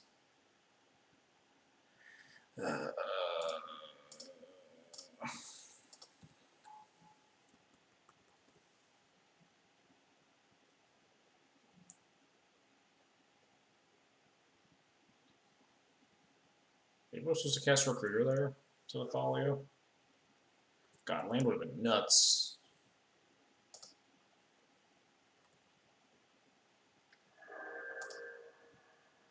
Supposed to let this Thalia die?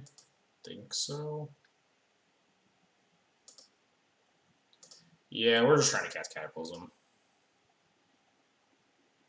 Alright, sure. Okay, deck.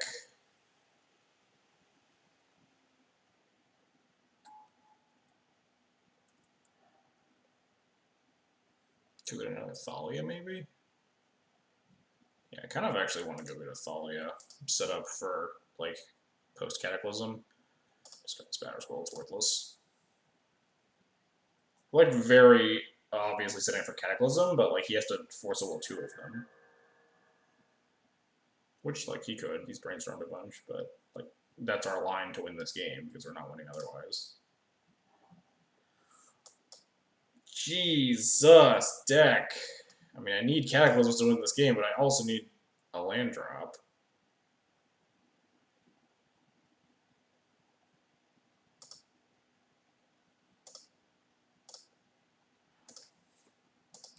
Now he has to force 3 of them. Yeah, exactly. Yeah, sure. It's the most blatant Cataclysm in history, but, like, gotta beat 3. It's probably just like sandbagging a bunch of lands is probably the best play at this point. So we should stop hitting land drops. Because he's just in, like, total control of this game.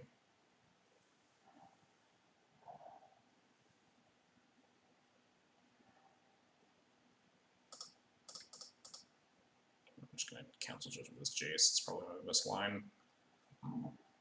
Yeah. It's a huge if, apparently. We're on turn 10.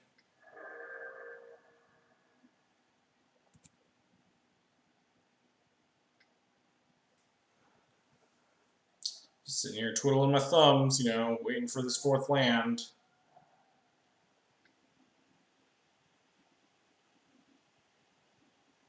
You get 7 mana to get a snapback Force of Will. Hey, look.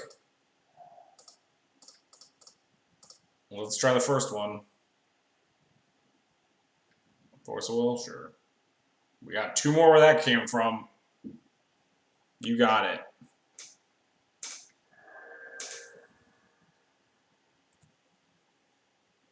I'm just gonna keep casting these until it works.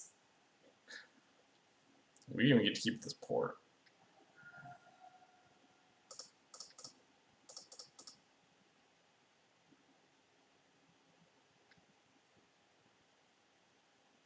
Alright, we got 3rd one.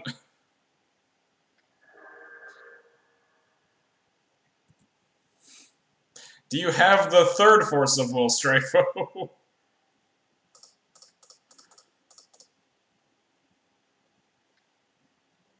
Alright, I'm done. We had fun.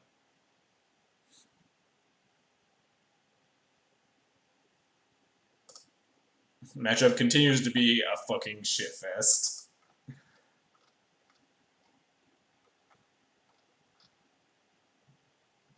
Snap is cheating.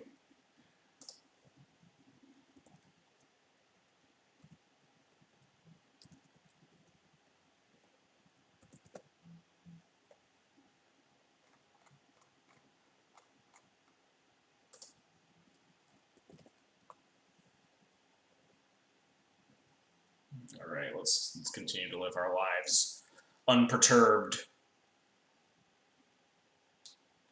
Council of the friend and asked why I didn't force Cataclysm. I was like, it's not Cataclysm. Yeah, we were telegraphing Cataclysm, like, incredibly hard. My plan was like, well, if he doesn't have 3 Force of Wills, then we can do something. And we're, like, dead in every other scenario here. Game also did not do us any favors by not hitting our 4th land drop until, like, turn 8 million. But yeah, that's literally why people should be leaving Force of Will against Oath and Taxes as, like, your slow grinding control deck, is because otherwise you will fucking die to Cataclysm. God bless every Grixis player that cuts all their Force of Wills. This name seems familiar, but I don't know what they're on. Sand kinda sucks. Wait. Oh no, there's no space, I think. Captain QC. I think it's all one command. Sand sucks, yeah, I don't want it. Yeah, Sand's better. Oh, am I wrong? Did Hondo delete it?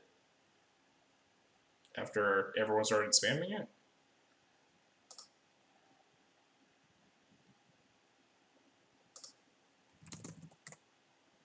Do I want a third land?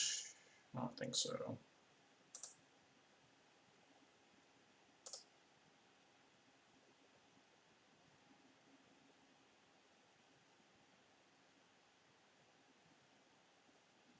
Oh. Huh.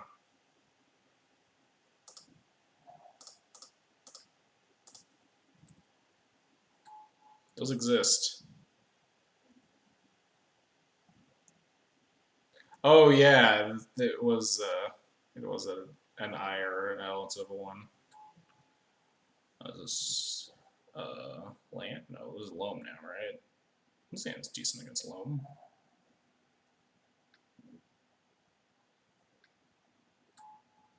Oh, this is horrifying.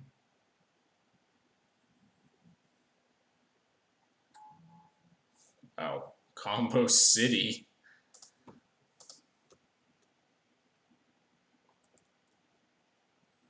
Do I port or do I develop my second vial? I think I develop my second vial.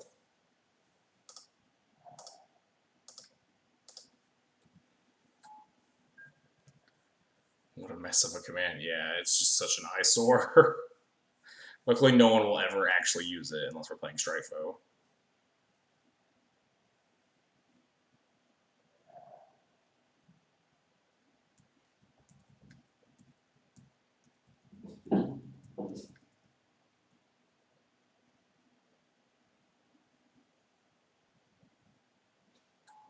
Chalice, sure. We got 2 vials in play. We good. We okay. When is this old? 7? That's like 100 years from now.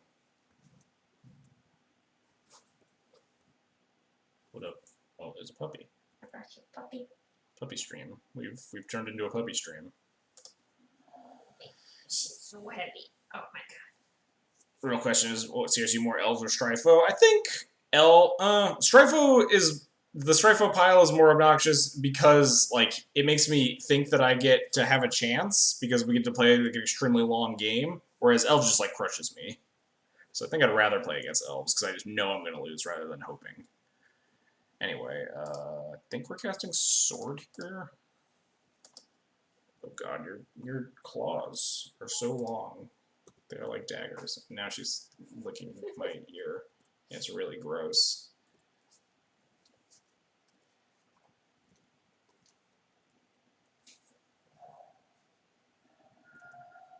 Ugh.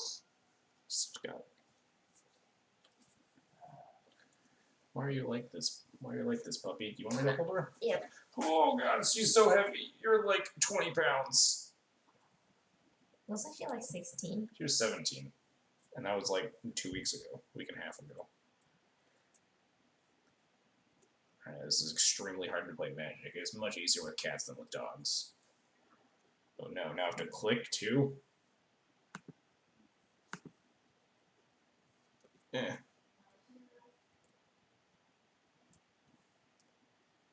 Eh. Hey, we drew a mom. That's pretty good. Okay, take the dog, please. Goodbye. Say goodbye to the puppy. Chat. Goodbye.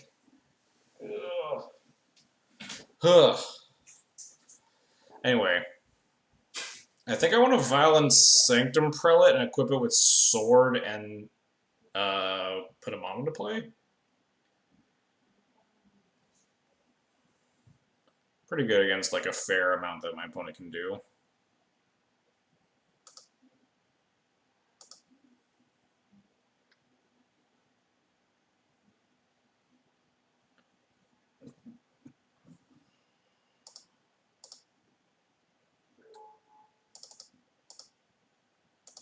It with the sword or the mom with the sword?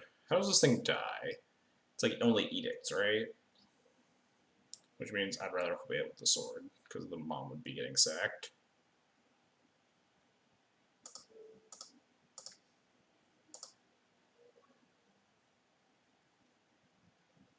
This protects it from like, oh right, there's a chalice in play, whatever. Well, this play got a lot worse all of a sudden. Really bad at noticing chalices. Hopefully we don't get lilied.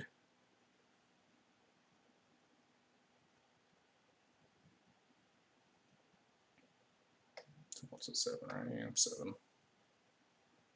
Yeah, I would have just put it in on end step if I was not dumb. Oh no, that's black mana. Don't do me like this! Don't punish me for being bad at magic! Wow. Both supremely punished for being terrible at magic. I deserve this. I blame the dog. We were distracted. To be a cat, only person I've learned to appreciate dogs in recent years too. Yeah, same, honestly. Although I've also now learned to not appreciate puppies as much as I once had.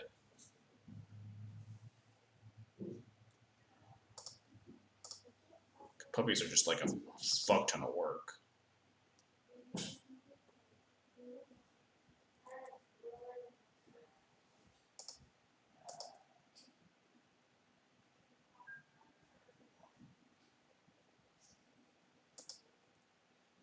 Blaming the dog said we should be ashamed.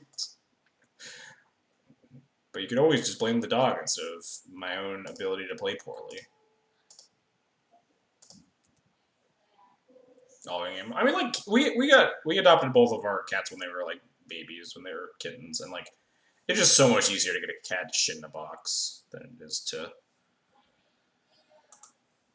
get a dog to like not pee on the floor and stuff.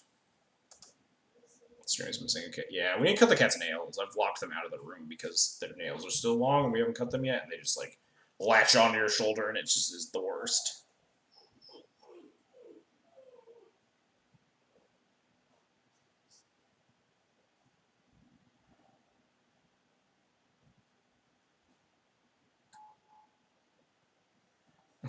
Blaming the dog, calling PETA.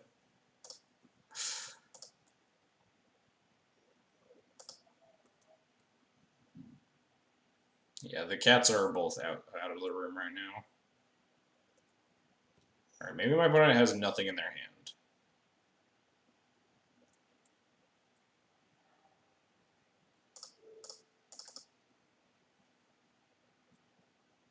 Dang. Alright, bad enough. I think we'd like actually have like pretty easily won this game if I just like wasn't an idiot. We just like violent. Ugh, sorry. We just violent the prelate on end step so they can't edict it, and then untap, and then we have like the flicker to put in for edict fodder.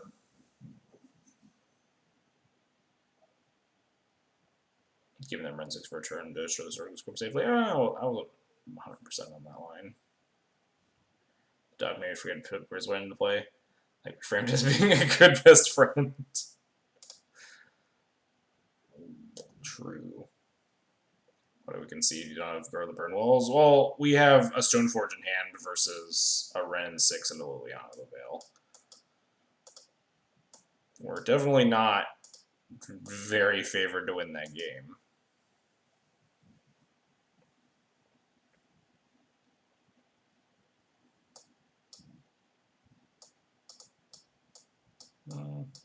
Don't know if this is a 2 or a 3 Cataclysm matchup.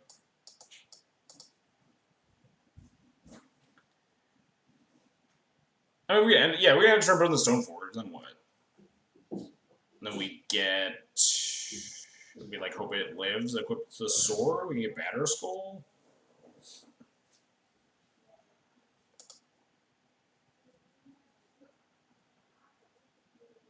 I think that's kind of wishful thinking.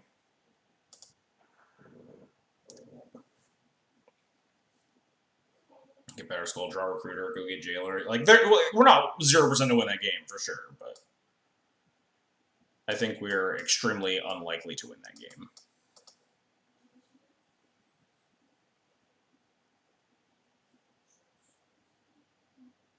It's probably the thing where it's... You know, yeah, I've been thinking about the... Wasn't sure about the Crypt.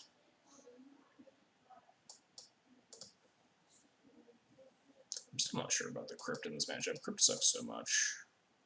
Oh yeah, Crypt plus Cataclysm combo. We talked about that. That was what we addressed last time. I remember now. I could have afforded some draw steps. That's true. Yeah, let's board in both and then cut like GTA. Well, yeah, that's fine. We could have afforded to take some draw steps, but this is probably just tilt from being really bad.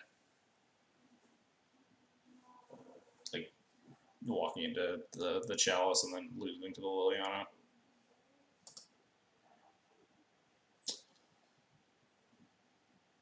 This hand sucks. It's almost very good. I think this hand sucks. Yeah, I'm pretty sure this hand sucks. Yeah, this hand's better. Do I want a third land? I think I do.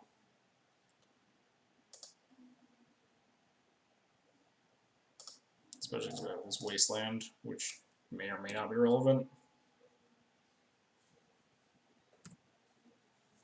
Like if we want to fire off this wasteland early.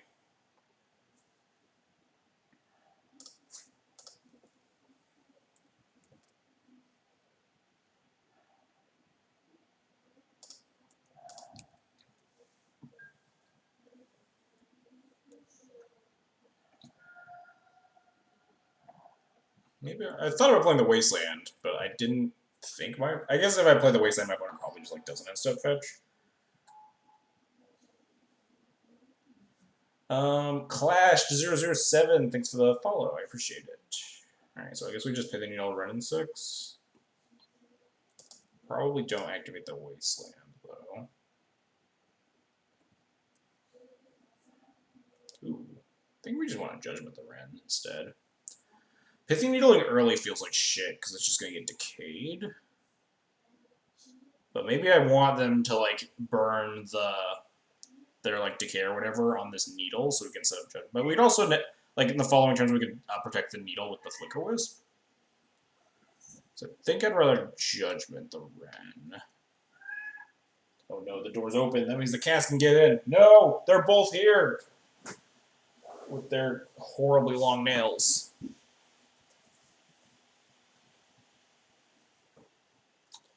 So yeah, I think I want to judgment this. They have 1 turn to decay it. You know, yeah, and they have 7 cards in hand. I think I'd just rather set it up so they have 0 turns to decay it, right? Alright, come here, kitty. So you don't jump up and stab me, you can just come up. You can come up, see? You don't need to stab me. Oh, goodbye. You can show off your butt to chat. Mike22522, thanks for the follow. Oh, goodbye. She did not want to be on camera. Looks at my wasteland, sure. Yeah, whatever.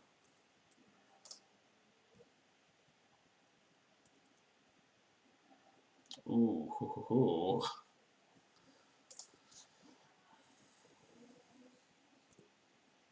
Give me something to wisp. I don't know what I would wisp here, but I want to take this vial up to 4, which means I want to put in this wisp thing. Maybe not. Maybe we just like hold on to it. That's kind of fucking annoying. Yeah, we don't plow though. We can plow though. Gerber. Yeah, we'll take the vial up. Could have, I guess, instead flickered the Fairy Cat. No, that doesn't do anything. Yeah, let's just fucking jam. Start drawing cards. Jailer's busted.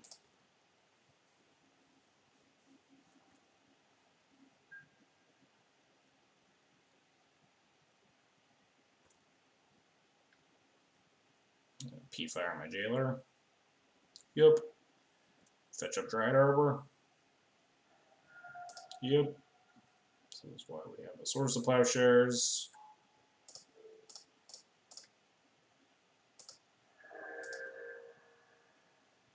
Nice.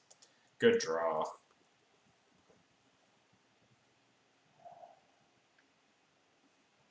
Coder. Nice.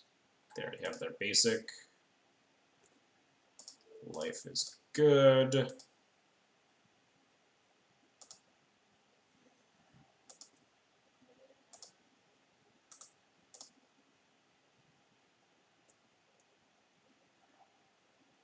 think we're just gonna play out Wisp as a 3-1 here.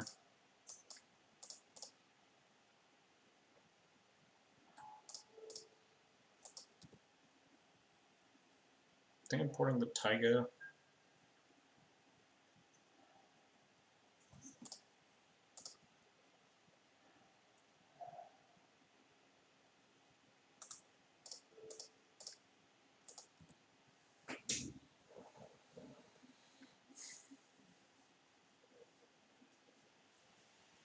Servitor is good because it doesn't get punishing fired.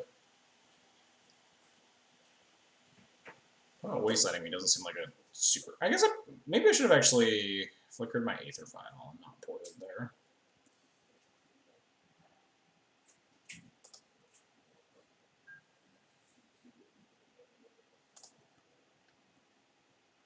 Yeah, just had that thought clashed.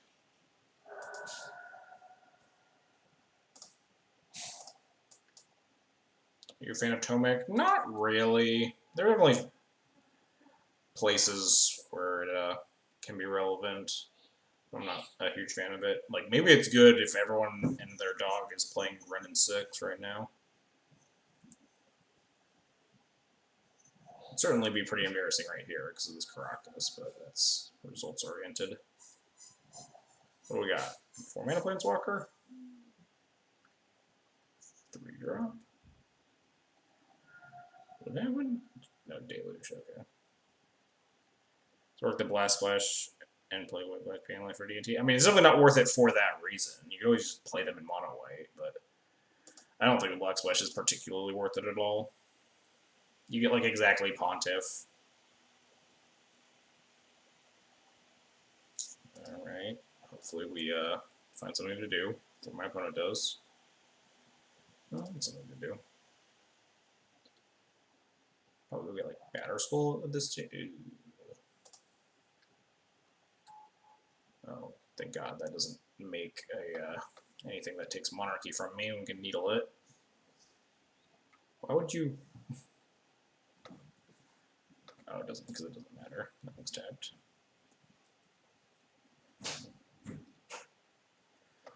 Do I want to need? I think I want to needle this rather than Judgment it because if they want to put it back online, it doesn't like do anything immediately.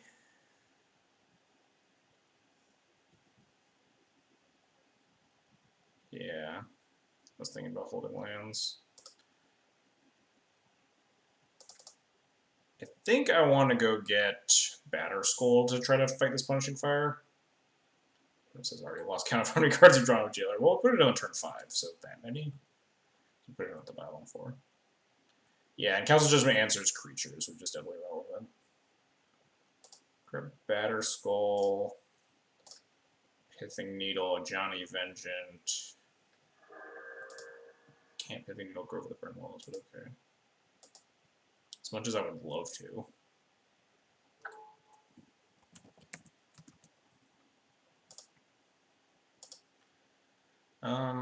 Third point to me playing a land? Not really.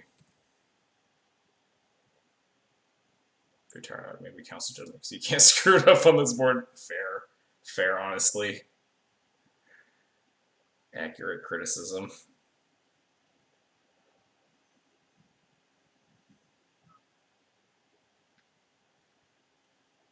Alright, what you got? It's like Coder?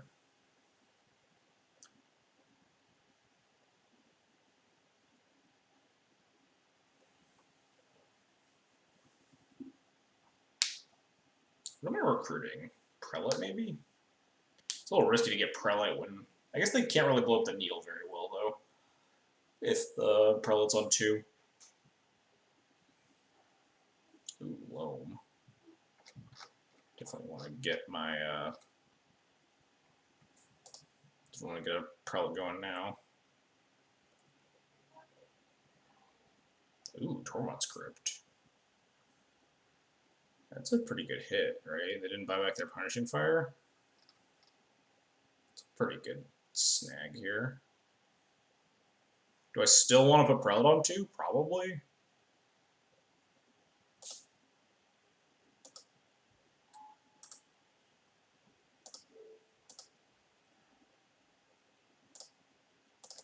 Actually, maybe I just Flicker Wisp.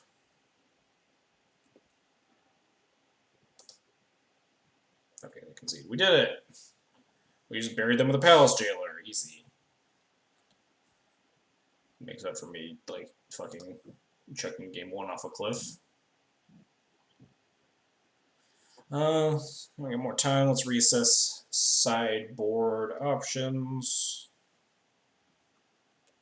Dolly still sucks. Mom sucks more on the draw than on the play. The 4th Roker is, like, fine, but I think the rest of our cards currently are better. The game plan, like, the #1 game plan against Loam is just slam Jailer and just hold up a million removal spells. Like, that is the way you win this game. Slam Jailer, kill their things, and just fucking bury them in card advantage. A time-honored tradition.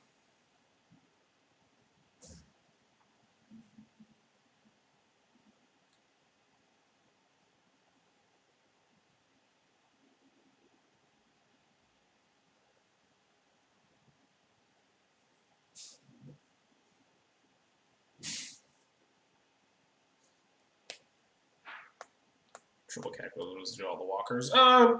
Yeah, some amount due to that. Some amount due to like the post decks. Some amount due to the fact that you were just like playing. I was playing 2 Cataclysms and like a 4-drop for a while. Like Palace, I bounced between Palace Jailer and Giddy and Karn. And just like Cataclysm is just a busted magic card. Would rather just cast Cataclysm. But it is exceptionally good against all the planeswalkers floating around, like the Narsets out of like Grixis and shit. Narcissus out of Grixis and Miracles, the Ren 6 decks, the Karn deck, I guess decks, technically. This hand seemed like butts. It's like the Greed world where we try to manage now the 26 land Mox Diamond deck, but I think we just mulligan for a hand that isn't shit. Oh, well, this hand is shit, but it has a plan at least, and it is cast a turn 4 Cataclysm with the Flagstones in play.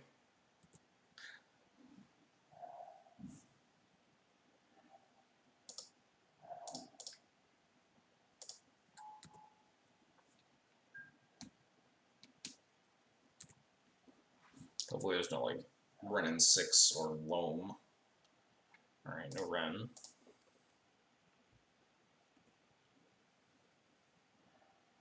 Alright, a creature. It's a good start. Because it should have played Flagstones. I don't think there's a real world where I, like, draw Tomb and want to cast Cataclysm next turn, but you never know.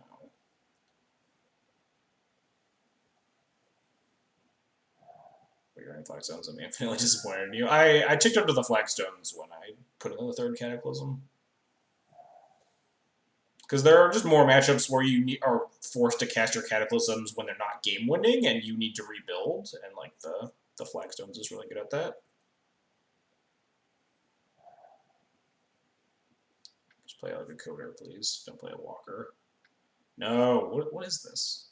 Oh, well, I guess that's fine. It's a little bit obnoxious. So I'd really like to have a Vial when I cast Cataclysm, but I guess I'll settle for recruiting for Jailer.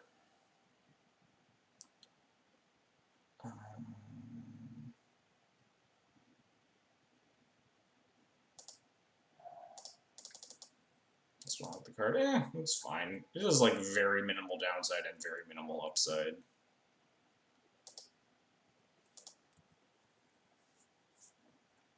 The count so far is it has been better than a basic planes exactly once and worse than a basic planes exactly 0 times, and just been completely identical to any other land every single other time.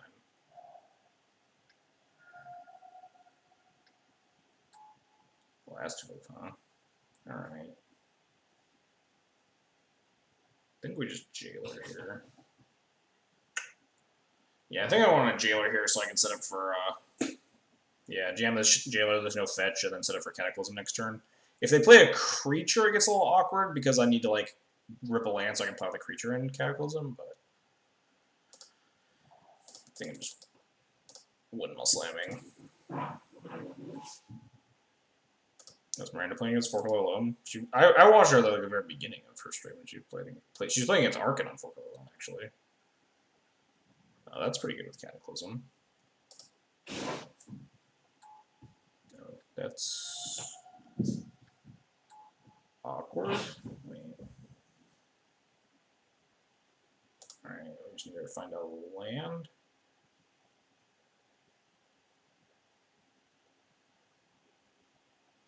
Then we should be okay. What's that? Minus is Lily, returns no cards. That's not a land. So now we're priced into plowing this Dryad Arbor, right?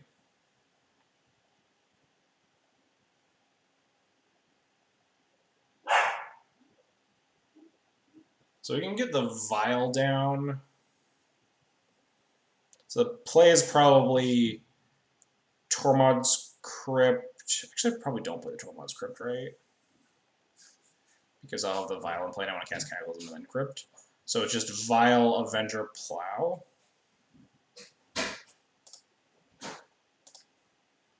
I don't even have to technically Plow until they clear my Avenger.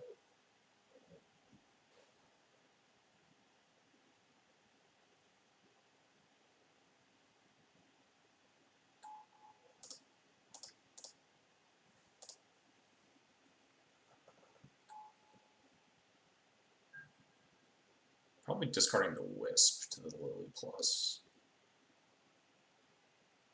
Oh wait, we draw an extra card.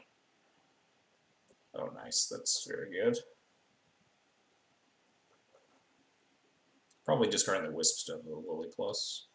It's possible that I want to discard the Crypt. I think we're still well set up to win. Okay, so that's fine.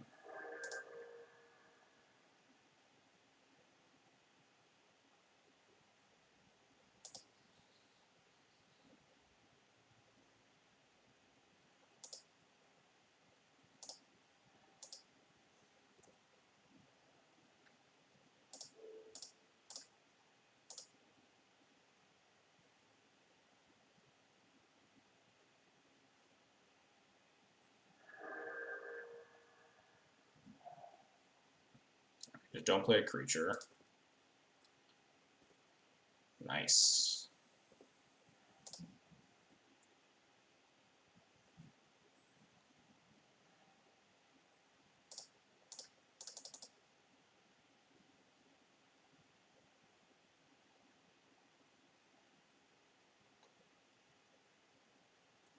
We've got the GGs. Navigated that one. Literally just played Jailer on curve both times. Continue to dumpster loam with the help of Palace Jailer. Alright.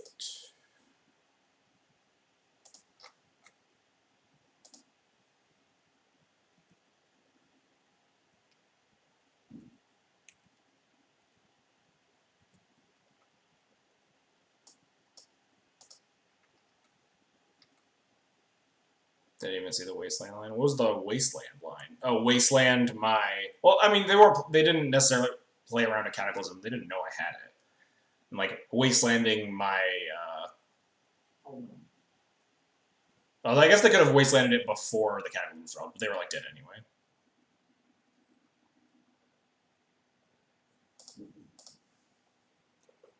Like, if the Wasteland line was trying to cut me off of 4 mana, that's, like, not a line they're likely going to take.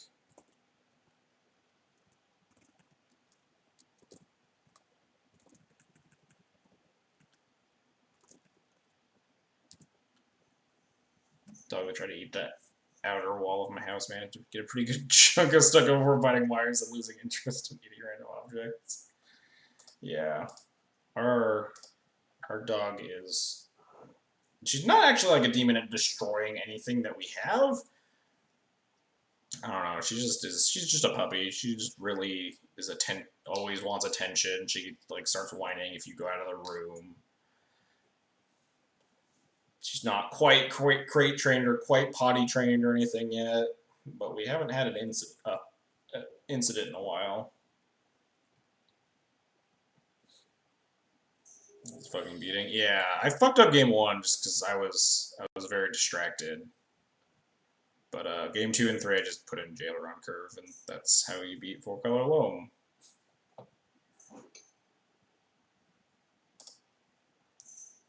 Like super punted that game 1 though, and then this is a little self-tilting, but was distracted by puppy stream. GG's though. Well, that seems pretty good.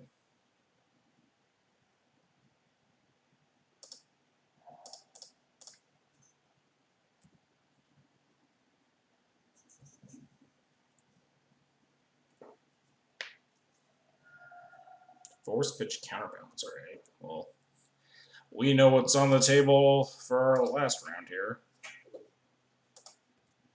And this hand is not very good against it.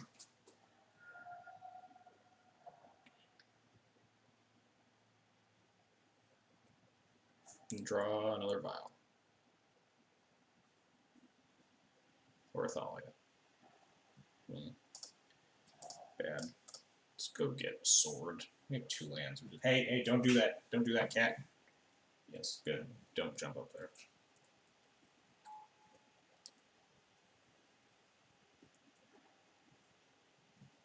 No, stop. Don't. Just come over here. Come over here. Say hi to the stream, kitty. Yes, come here. Come here. Yes, come here. Oh, you're so fat. Oh. Oh, what? This is not the game that I thought I was going to play. They just mountain lightning bolted me, huh? Well, I'm glad I have sort of fire. Ow, ow, ow. Sort of fire nice, I guess? What am I supposed to revoker here? Narset? What deck is this? Like Narset or Jace, I guess, is a pretty reasonable guess. I don't think I just want to cast Sword, but maybe it's okay. Maybe casting Sword is fine.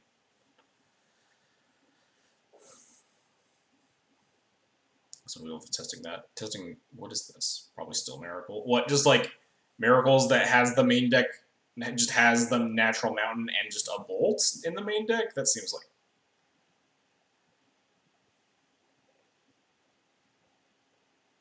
I think the name is probably Narset still.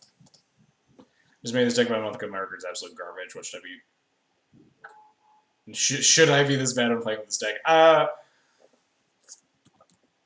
So Death Decks is definitely a deck that takes a lot of time to get good at because you need to understand like the intricacies of your own deck as well as the intricacies of a lot of the Legacy format in general. So yeah, you're definitely gonna like get plastered against a wall a lot to start out. But I definitely recommend like reading up if you want to get better and you don't want to like bash your head into a wall playing games until you like it clicks, because that definitely takes a while. Then I would definitely recommend like watching people or like reading guides and stuff. I know Thomas Envoldson, like the best D&T player in the world. He wrote like a 3-part series on the deck that probably will help you understand at least little bits of the deck. I don't know what's happening. Hope that helps, Racket.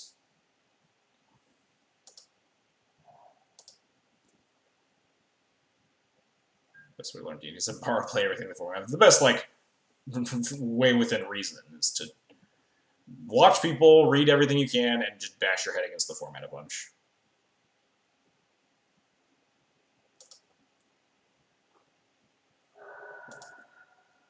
Yeah, if you haven't been playing very long, then, and like, you haven't been playing Magic or Legacy very long, because, I mean, either of those 2 things will get you, but if you haven't been playing Magic very long, then this is definitely going to be a learning curve. Both? Okay, yeah. There's going to be a pretty high learning curve then. I would definitely recommend that if you're not enjoying it, then you can definitely like look towards other things, but I'd recommend like really looking into like reading about the deck and trying to watch a ton of Legacy, read everything you can about Death and Taxes. There's a bunch of stuff out there on the internet, Raven University and Wilson's guides, that stuff. But there's definitely a steep learning curve, especially if you're just new to Magic in general. There's just going to be a lot of weird stuff, and it will feel like a beating. Do I just be Sword here? I don't know what's happening. I'm not even paying attention to this game right now. I'm just going to cast Sword. I don't think I want to play Wisp. Yeah, sure. That's a card.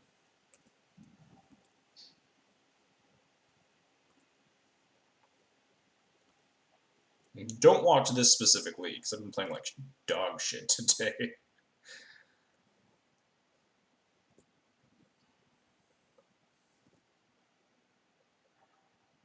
Hey, Thalia, that's not terrible.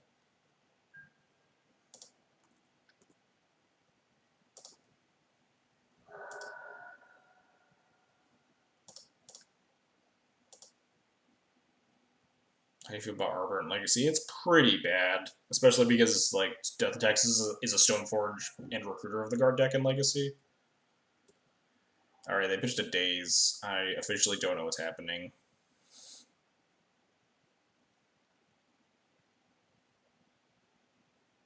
They're at 13. Do I just play a second Revoker and name like Jace? Kind of want to. They have one card in hand. I think it's better than porting.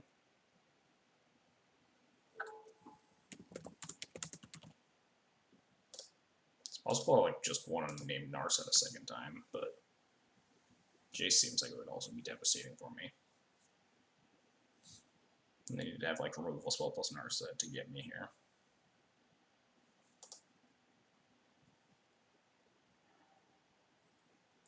Grixis, 2 Grixis, Dredge, Eldrazi, Carmageddon, Strifopile. So yeah, I mean that definitely looks a little bit unfriendly. Like Grixis controls a rough matchup. Strifopile is just like absolute bloodbath matchup. But the meta is certainly a little bit hostile to Death and Taxes.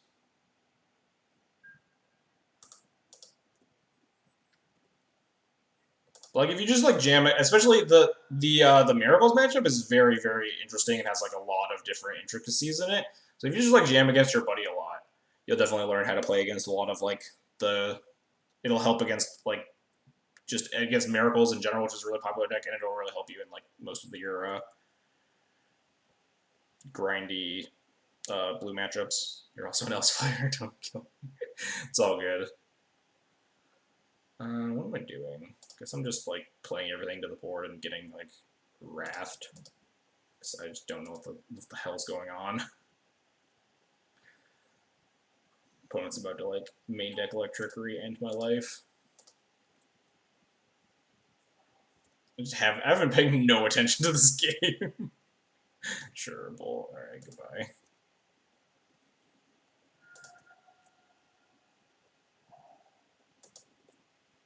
Yeah, we couldn't if we yeah, exactly. We couldn't kill an Elves player if we tried. Matchup is so horrendous. So we'll port the mountain, so if they want red, they have to crack the fetch.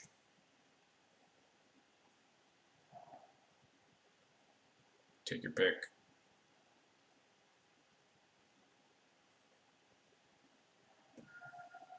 What's happening in my upkeep? I'm getting like clicked?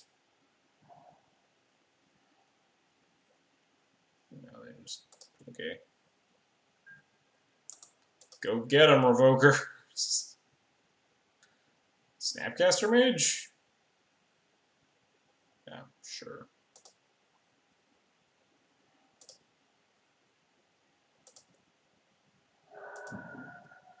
Do I Wasteland this? I might Wasteland this and just like go get Banner Skull here.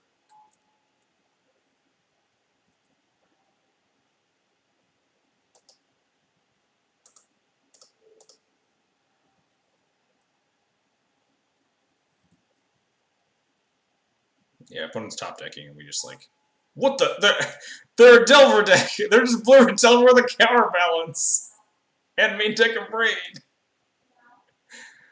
What on earth? I'm not even gonna kill this Delver. We're just gonna put in Batter Skull and womp them.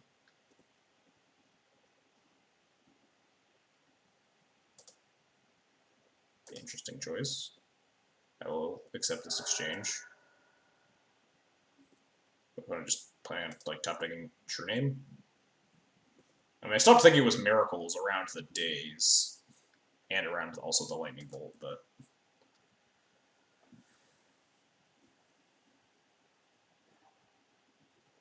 Alright, we did it.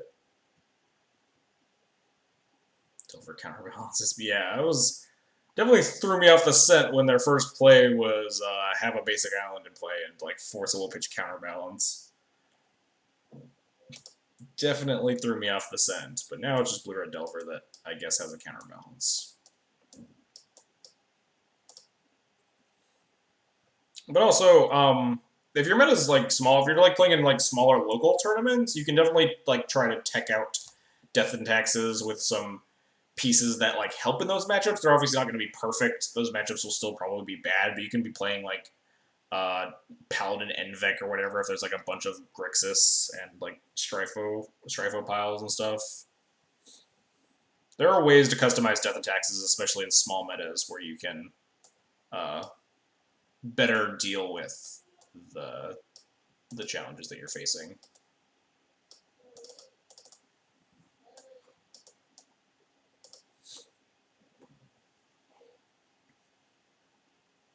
At least your meta isn't just like elves, Belcher, goblins, Strifo pile or something.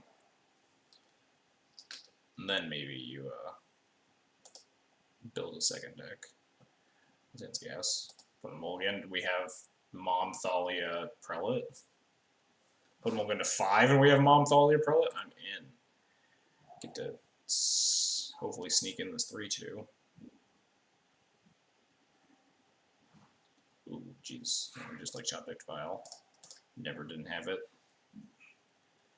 Playing his check pile, my hand was Vial, Thalia, Mom, Vial, Plains, Port Plains, turn Vial, turn 2 Thalia, Janda got forced.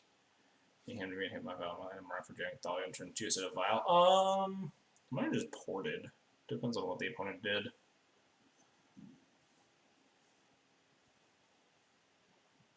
If you port, it lets you protect your Thalia with the Mom that you Vial in. And if you like left up a fetch, obviously you can't port it. But like yeah, sometimes you just get got. There's definitely a chance that I would have just ported their land if they like cast a cantrip on turn 1 or something.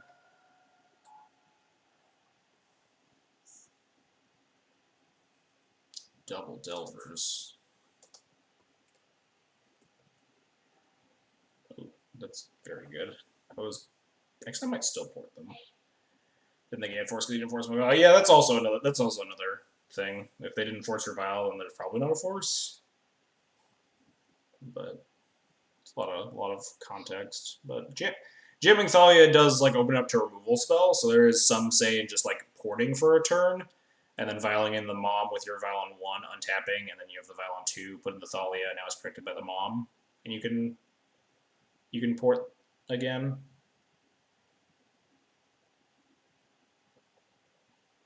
Anyway, I think I might rather port than plow here, just to really make sure they can't like cast anything.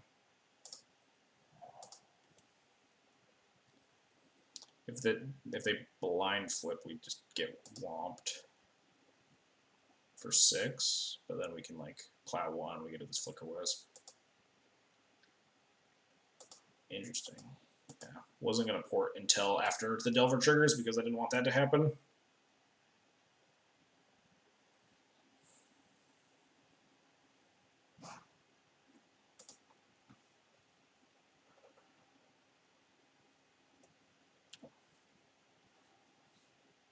Feels Bolt, sure.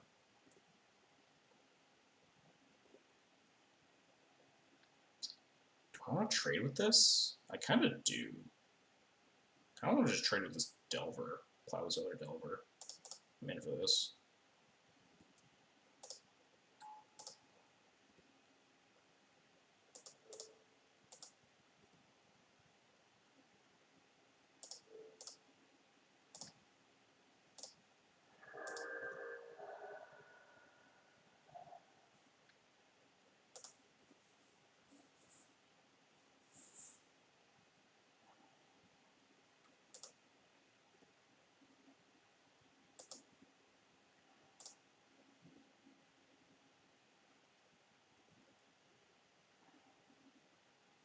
If you played a fetch land, then you can't port though. If they did nothing. All right, get Thalia going. Port the island. Have Caracas up. Life's great. Whomping Delver.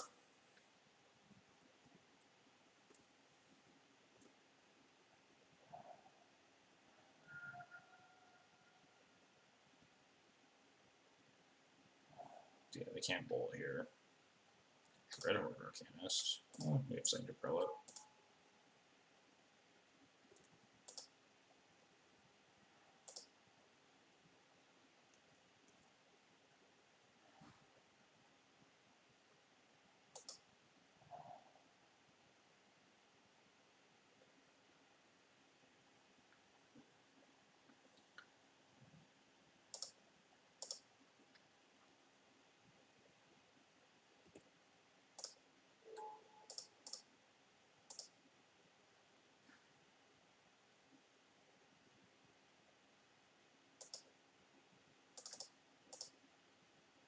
Yeah, I think I wanted this Flicker Wisp just so this Dreadhorde Arcanist can't attack as easily.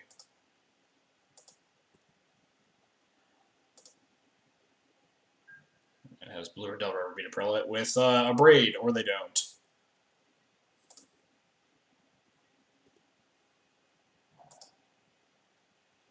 I don't think I'm supposed to port here. Maybe I am. Yeah, Thalia is in danger, but no, they can't kill a Thalia. They have to kill a Prelate. And then they can't kill a Thalia. Yeah, porting's fine. If they have the Abrade, that means they can't cast anything else this turn, so it doesn't really matter. Well, smash, sure, whatever.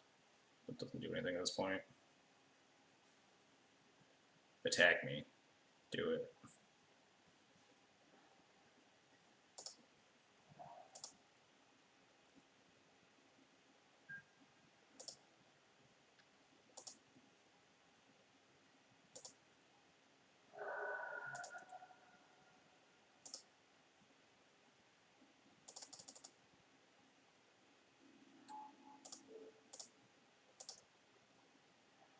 Just play into this, whatever it is that gets rid of all of my X ones. I think I just want to flicker out this Volcanic. I did want more pressure, so that's why I'm playing out. We're about to get like land into Blazing Volley, just get ranched. Nice. Yeah, stop that. No, cat, don't do it. Oh, that's pretty good. For later. Just have that in my back pocket while I beat them down. No, get off there, cat. Damn it. Hey, get lost. Dang jerks. Then we're fine. Pass the turn. Hope my opponent doesn't find a Braid before we kill them. Even if they do, they Braid the Prelate, then we can just pat the Arcanist. Yeah, like this.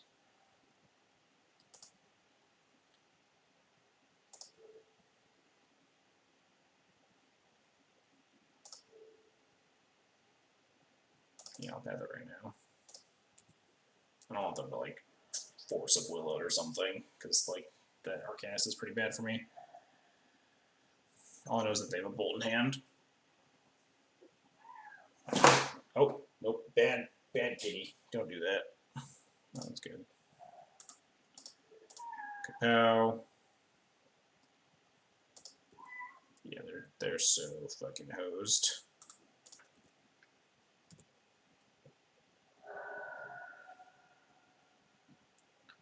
We're almost done. Yeah, we're just about done here.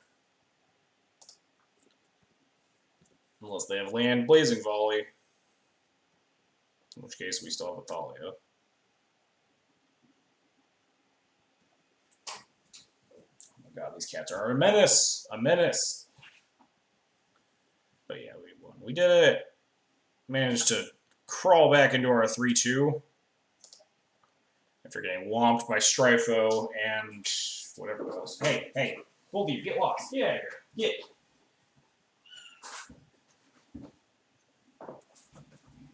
Get.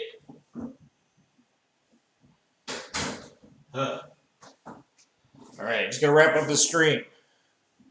Consider not getting paired against Strifo. I tried, but this stream's a mess. These damn cats. It is a zoo. We have 3 pets. It is a lot of work. Where's Blue Red Delver on this list?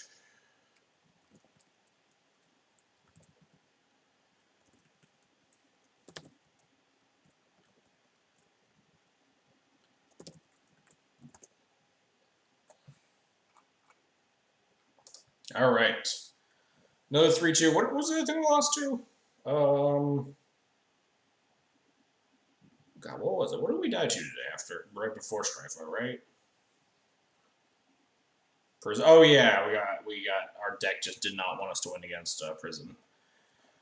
We just had totally rancid draws games 2 and 3.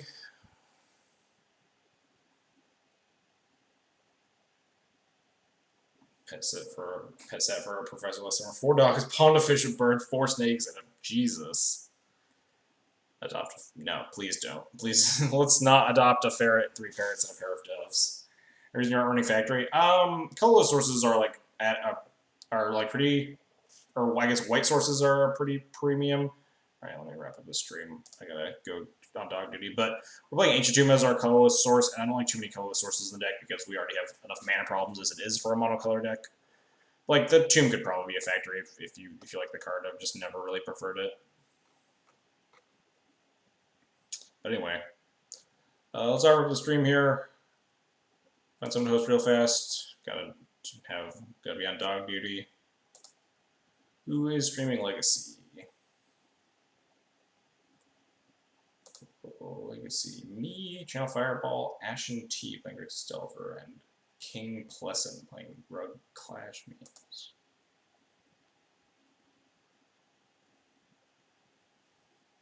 Let's go host Ashen T. But anyway, thanks everybody for coming and hanging out. Hope you had a good time. As always, if you want to support the channel, you can follow, subscribe, or donate, etc., etc. I've been really phoning it in with this outro this week, but we've been busy. This is like my first full week back to streaming since we have this dog, so, you know.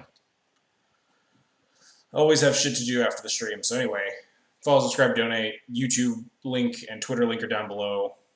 YouTube has infinity Death and Taxes content if anyone wants to watch 9,000 hours of me playing Death and Taxes leagues. Anyway, we'll go host this guy playing Great Stelver. Catch you guys all Friday, probably. Unless something happens. Because I don't stream Thursdays, but depending on my schedule, we'll probably stream Friday. Anyway, later.